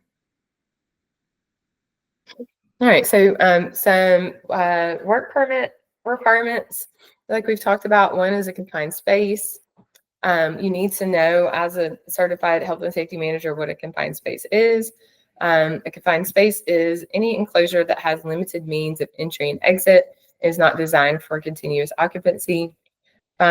If there is a presence of a hazardous substance, such as a flammable or toxic gas, oxygen deficiency, hot, humid atmosphere, inwardly converging walls, anything like that, then it's going to require that a permit be completed prior to employees entering that space. So we can see some common types of confined spaces here: wells, manholes, culverts, tanks, tunnels, subcellars. So it is things that people can bodily enter and get inside of, but it's not designed for really, human occupancy. Some hazards within confined spaces: we can have oxygen deficiency or enrichment, presence of flammable, combustible, or pyrophoric materials, presence of toxic gases, corrosive or hazardous materials, poor illumination, ventilation, or communication. I've seen confined spaces that have really high heat that needs to be considered. Falling, tripping hazards, engulfment hazards can be another issue. Hazard due to electricity or moving machinery, and hazard due to the nature of the work that's being carried on outside the confined space. So a permit must be obtained for operations, making sure that the following occurs: that the space has been drained, depressurized, purged, or cleaned. And this is all going to depend on what the hazard is inside the space. Atmospheric or gas testing should be conducted to ensure that there's no hazardous atmosphere present, and space ventilation must occur to make sure that there's sufficient oxygen levels in the space. A pre-job meeting must be conducted with all authorized entrants prior to entering the space. There always should be an attendant that is assigned to stay at the entrance of the confined space. That they must maintain constant communication with all employees working inside to ensure their safety at all times. A logbook should be maintained at the entrance to keep track or an inventory of all the people inside the space. And that attendant must be trained that they can never leave that entrance. So if it's an extended project inside the confined space, you might need to have an alternate for that attendant that can take over if the attendant needs to have a break or have a bathroom break or go to lunch. That attendant position should never be absent. The safety attendant must be trained and authorized to use gas testing equipment, and they do have the authority to order an evacuation of the space if they determine that it's unsafe for the entrance to be inside. Entrants must wear body harness if necessary with a lifeline attached to the harness to avoid entry rescue if a rescue is needed. Lighting should be provided of a maximum of 24 volts. Should be used attached to a GFCI outlet. Only intrinsically safe or explosion-proof equipment should be used inside. Depending on the situation, an emergency rescue team may be needed to be put on standby. If an emergency occurs within a confined space, the standby person or the attendant must be trained that they must never enter the space. And they should only allow the rescue team to arrive, and they can assist with the rescue from the outside of the space. The area must be barricaded with a warning sign on the board and with your confined space permit posted, and then work can proceed. Also with confined space entry, again, when the entry is finished, then the supervisor will need to cancel that permit, and that a completed permit should be kept on file for 3 years. All right, so let's look at some other hazards with electrical safety hazards. This picture here is great because it demonstrates how we can overload a circuit and how this can create electrical hazards. Other types of hazards are inadequate wiring, exposed electrical parts, wiring with bad insulation, underground electrical systems and tools, overloaded circuits like we saw in the last picture, damaged power tools and equipment, using the wrong PPE and tools, so not using insulated hand tools with working with electrical equipment, overhead power lines, and all of these electrical hazards are made worse when we're working in wet conditions. To protect us from electrical hazards, we do have electrical protective devices. We have fuses and circuits that provide overcurrent protection, so the fuse will blow and the circuit breaker will trip when there's too much current going to that circuit. And then we also have ground fault circuit interrupters. These are commonly seen as required by the National Electrical Code to be within 3 feet of any water source. And these detect a fault, a ground fault, in as little as 1/40th of a second, and it will trip the flow of energy or electricity to that outlet or to that breaker itself, because you can have these on a full circuit on a breaker. And these are going to protect you from getting shocked. Grounding is also an important protection against electrical shock. Bonding bonds two pieces of equipment together to where that electricity flows across one to the other. But then you ultimately want to have something along that chain that is grounded or connected to an equipment grounding conductor.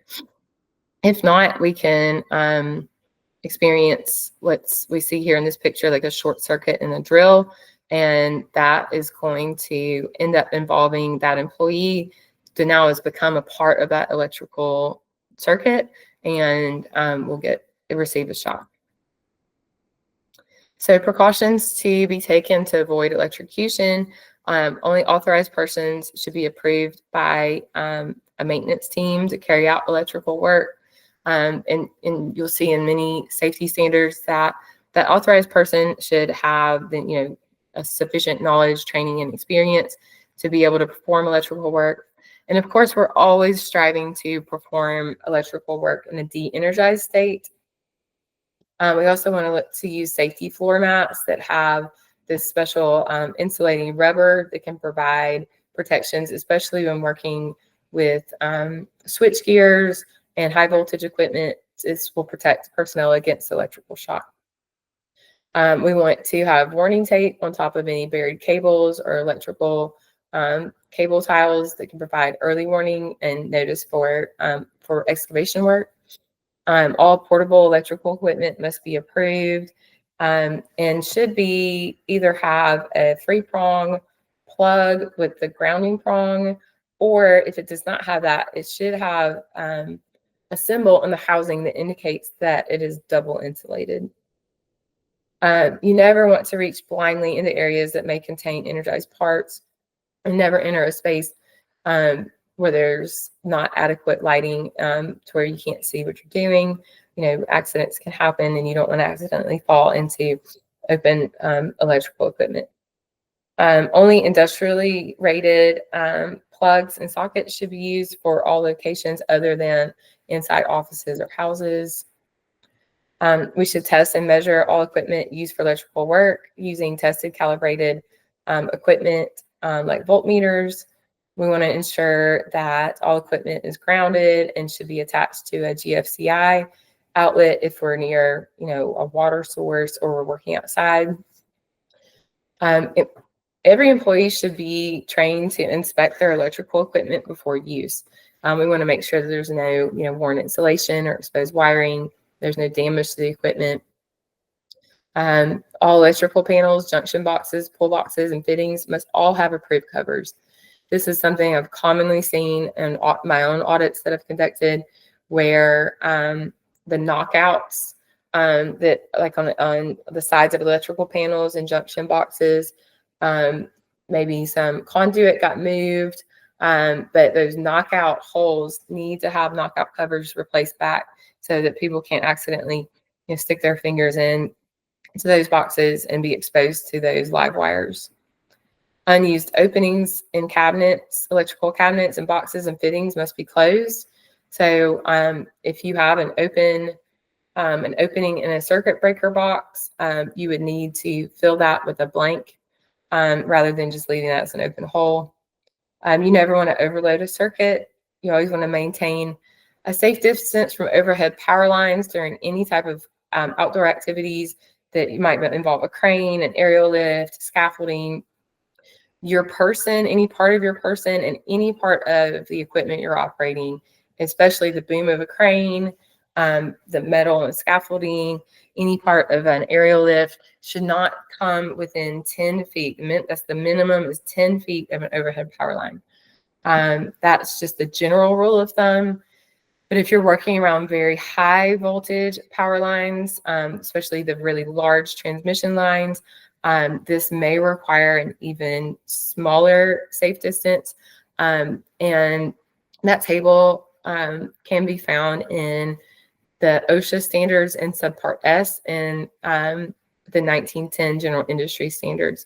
They give a table based on how high the kilovolts that you're exposed to and what is the minimum safe distance for those activities from those overhead power lines, because those overhead power lines are not insulated.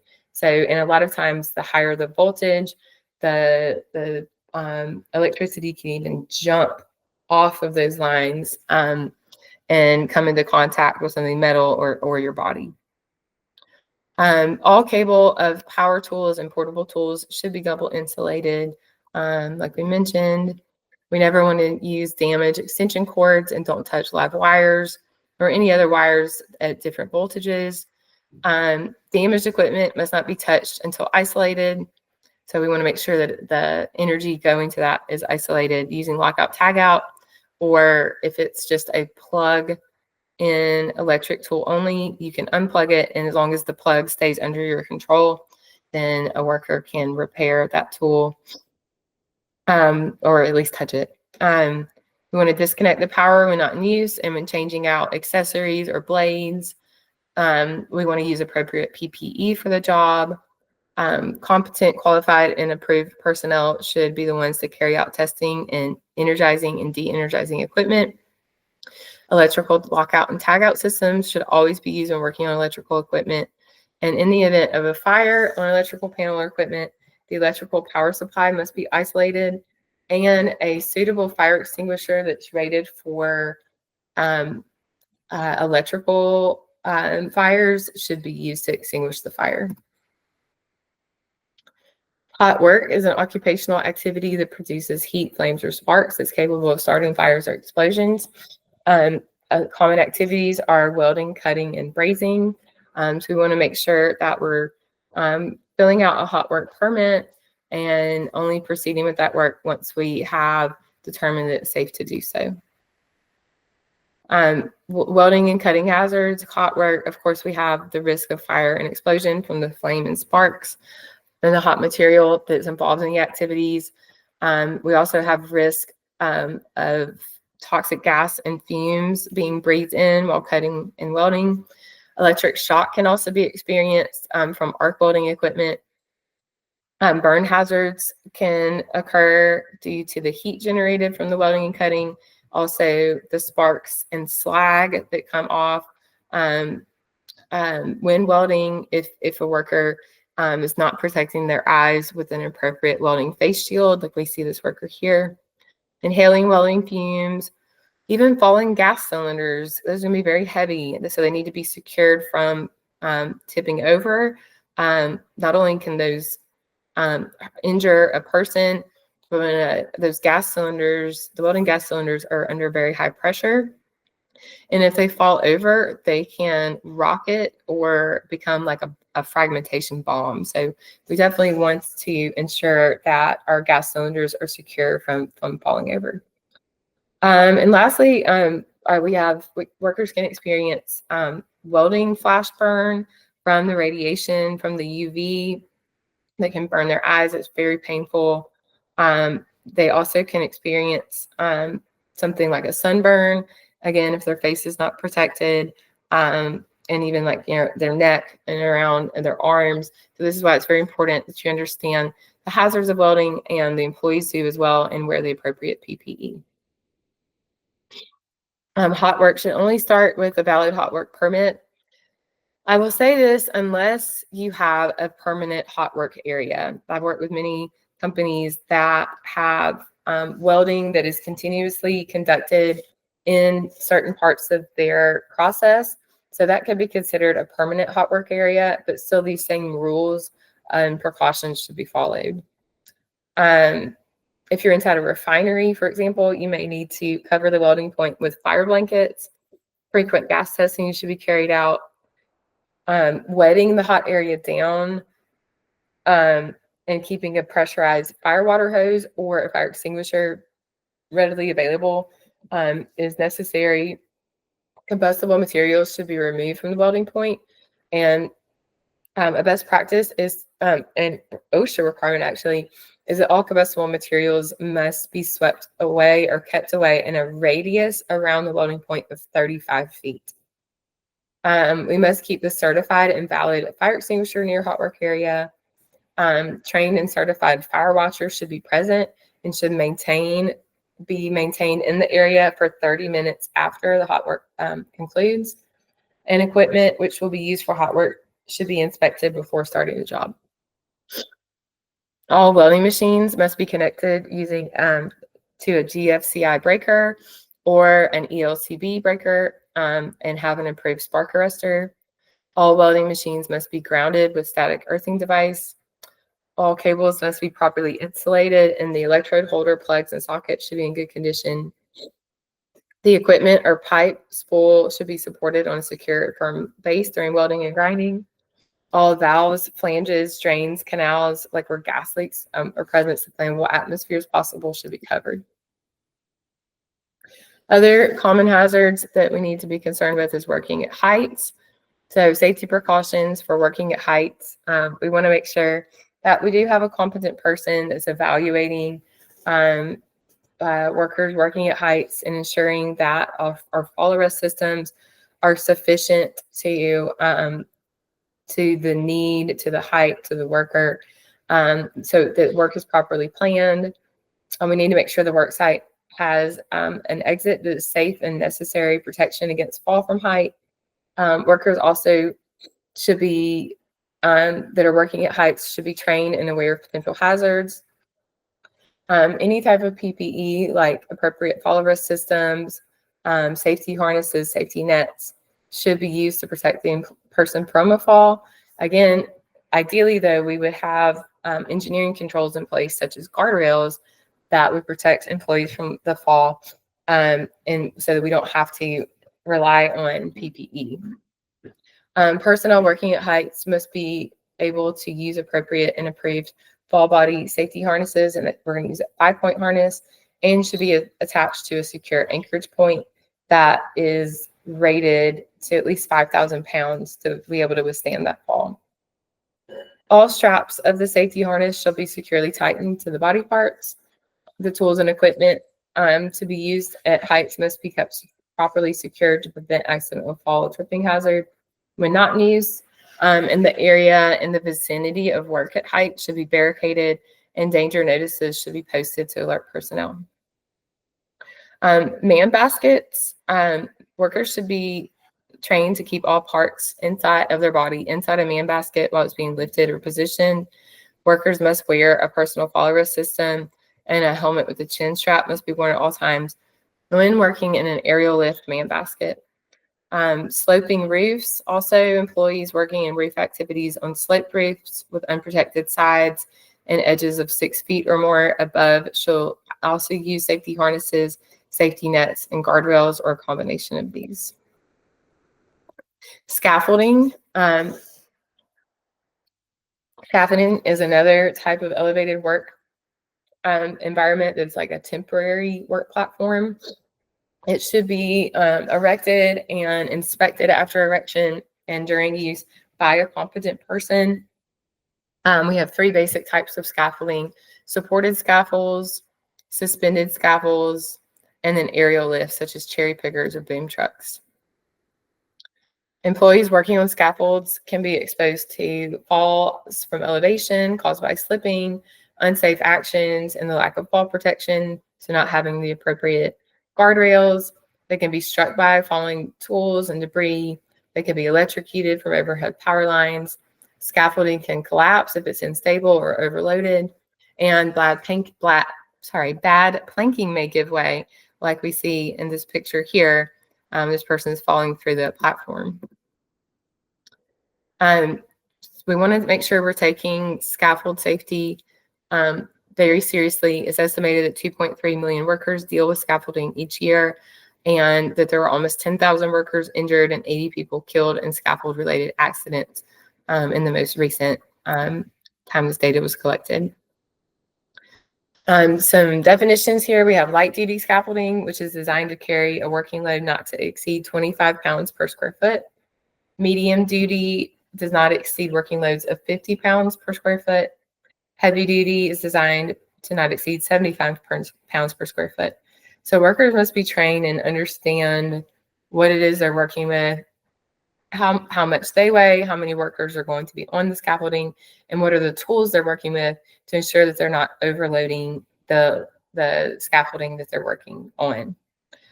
A guardrail must be installed and secure, erected around the exposed sides and the ends of the platform, and we should never exceed the maximum intended load.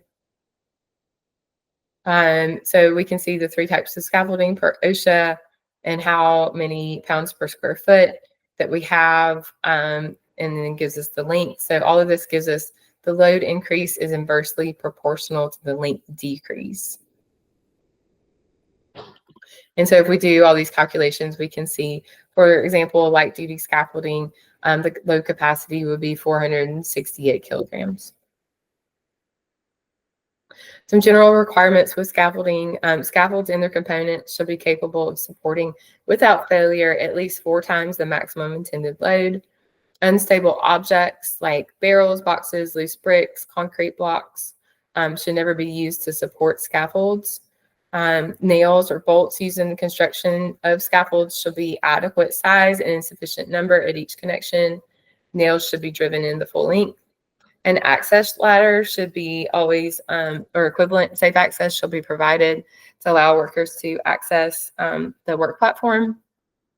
Tools, material, and debris shall not be allowed to accumulate in quantities that could cause hazards.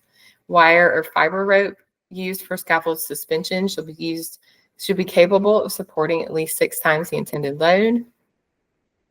OSHA has determined a 10-foot fall protection requirement for scaffolding. So that means that workers should have a guardrail or be fitted in a fall arrest system if they're working on a scaffold at a height of 10 feet or higher. All planking or platforms shall be overlapped a minimum of 12 inches or secured from movement.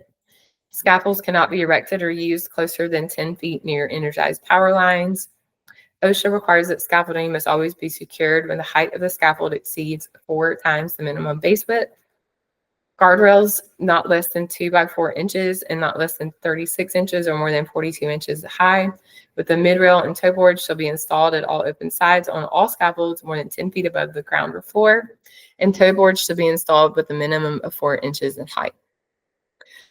This is going to provide an engineering control protection to protect workers at heights, and the toe boards also provide protection from stuff slipping off the work platform and falling onto workers below.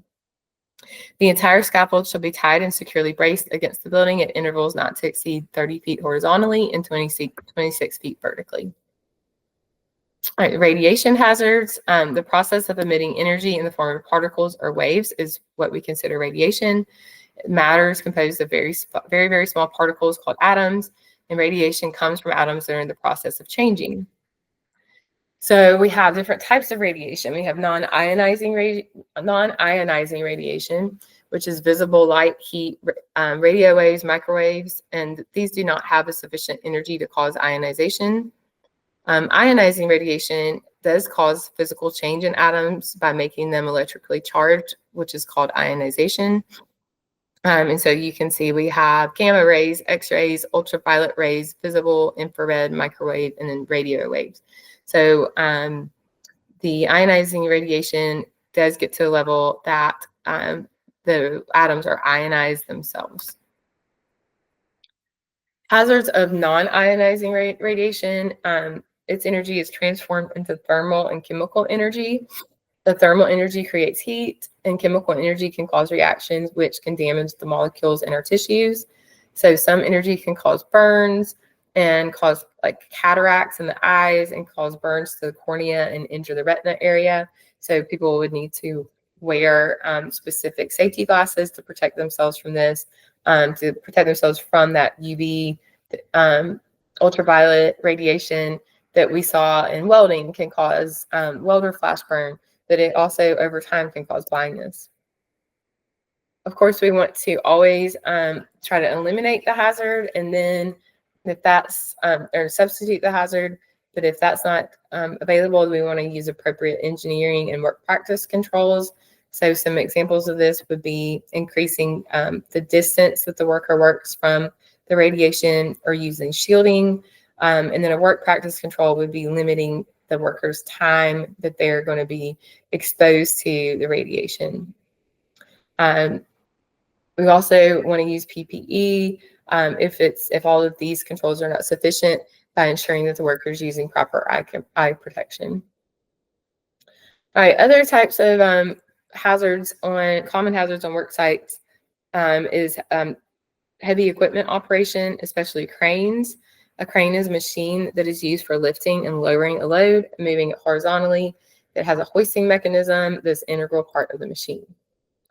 Major causes of crane accidents include contact with power lines, overturns because we've overloaded the crane, falls, and mechanical failures. Accidents occurs with cranes due to them being unstable. They have an unsecured load. The load capacity is exceeded. the ground's not level or too soft.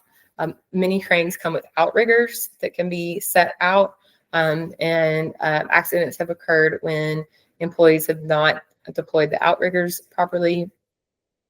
Lack of communication can also lead to an operator not being in full view of workers working in the distance. Also, the point of operation, the operator cannot view it.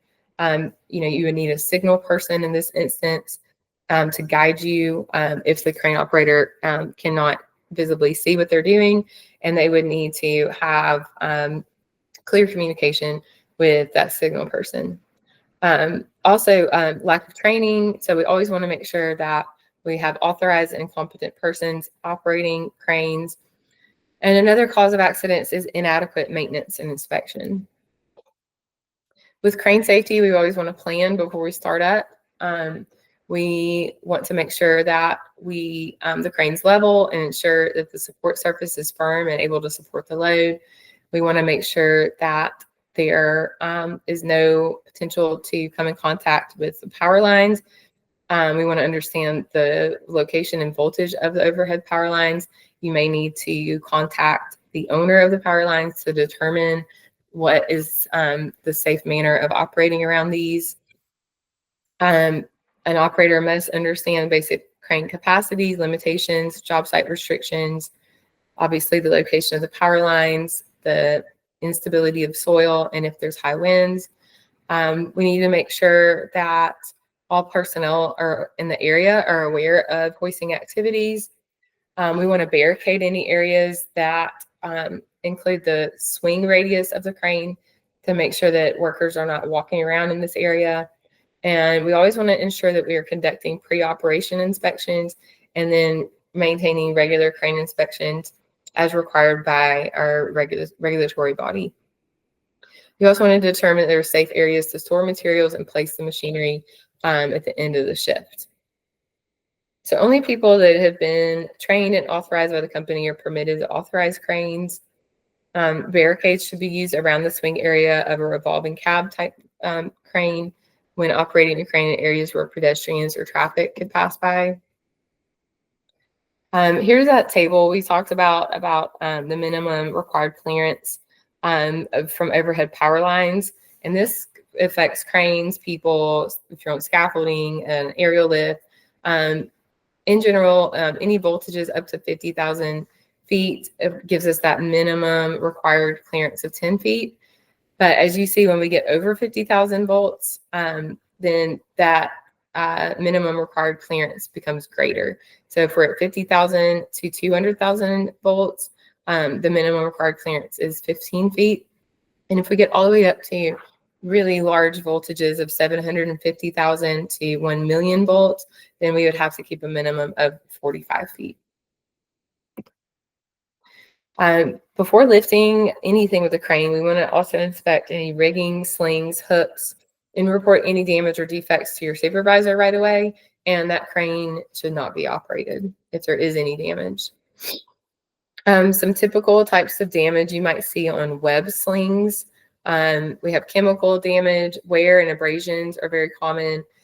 Heat damage, holes, cuts, and tears. Broken or worn stitching, damaged fittings, UV damage. And we always want to make sure that workers know that they should not knot any slings. Typical wire rope damage, kinking, dog legs, bird caging, severe wet wires, corrosion, damaged fitting, illegible tag ID. These are things that should be taken out of place as well.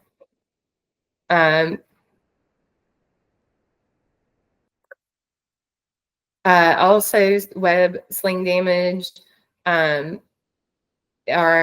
incorrect pins, broken bodies, the spread, there's more than 10% wear, bent, twisted, distorted, stretched, elongated body and pin. All of these things are things that should be taken out of service. Okay, other hazards that we may come into contact with, you need to be aware of as a certified health and safety officer. Is fires. So fire is a chemical chain reaction that occurs when fuel, oxygen, and ignition source are brought together. We need to have ways to eliminate fires or eliminate one part of this fire triangle here. One is smothering or reducing the oxygen, cooling, reducing the heat, and then starving the fuel source. So removing any of these elements will extinguish the fire. But you need to be aware of common causes of fire in the workplace. So like deliberate unsafe acts by people, children playing with fire things like matchboxes, lighters, misuse or neglect of electrical equipment, faulty fuel supplies, careless use of cooking equipment, faulty cooking equipment, hot work, arson, work equipment, placing articles too close to heat, and careless disposal of like cigarette smoke, smoking materials. So I always want to make sure we have the appropriate fire extinguishing materials or equipment available. And so you need to know that there are different types of fire extinguishers for different types of fires. So an extinguisher that is classified for a Class A fire. Class A fires are ordinary combustible materials such as wood, cloth, paper, rubber, any kind of plastics and normal debris. Fires, I always remember B class fires are for boiling. So anything that's like a liquid, and they could be flammable liquids, petroleum, grease, tars, oils, oil-based paints. But just remember, like, B for boiling liquids. C is going to be used for any energized electrical equipment. Class D is used for fires caused by combustible metals, and Class K is used for fires in cooking appliances that involve combustible cooking media like vegetable oils or animal fats. We have a color code for fire extinguishers. That some of these are old code and not so much in use. But you can see that most of the fire extinguishers are red, but they may have a certain color panel to tell you what class of fires could be used for and what the material is. So to use a fire extinguisher, you want to use the PASS method. PASS stands for pull, aim, squeeze, sweep.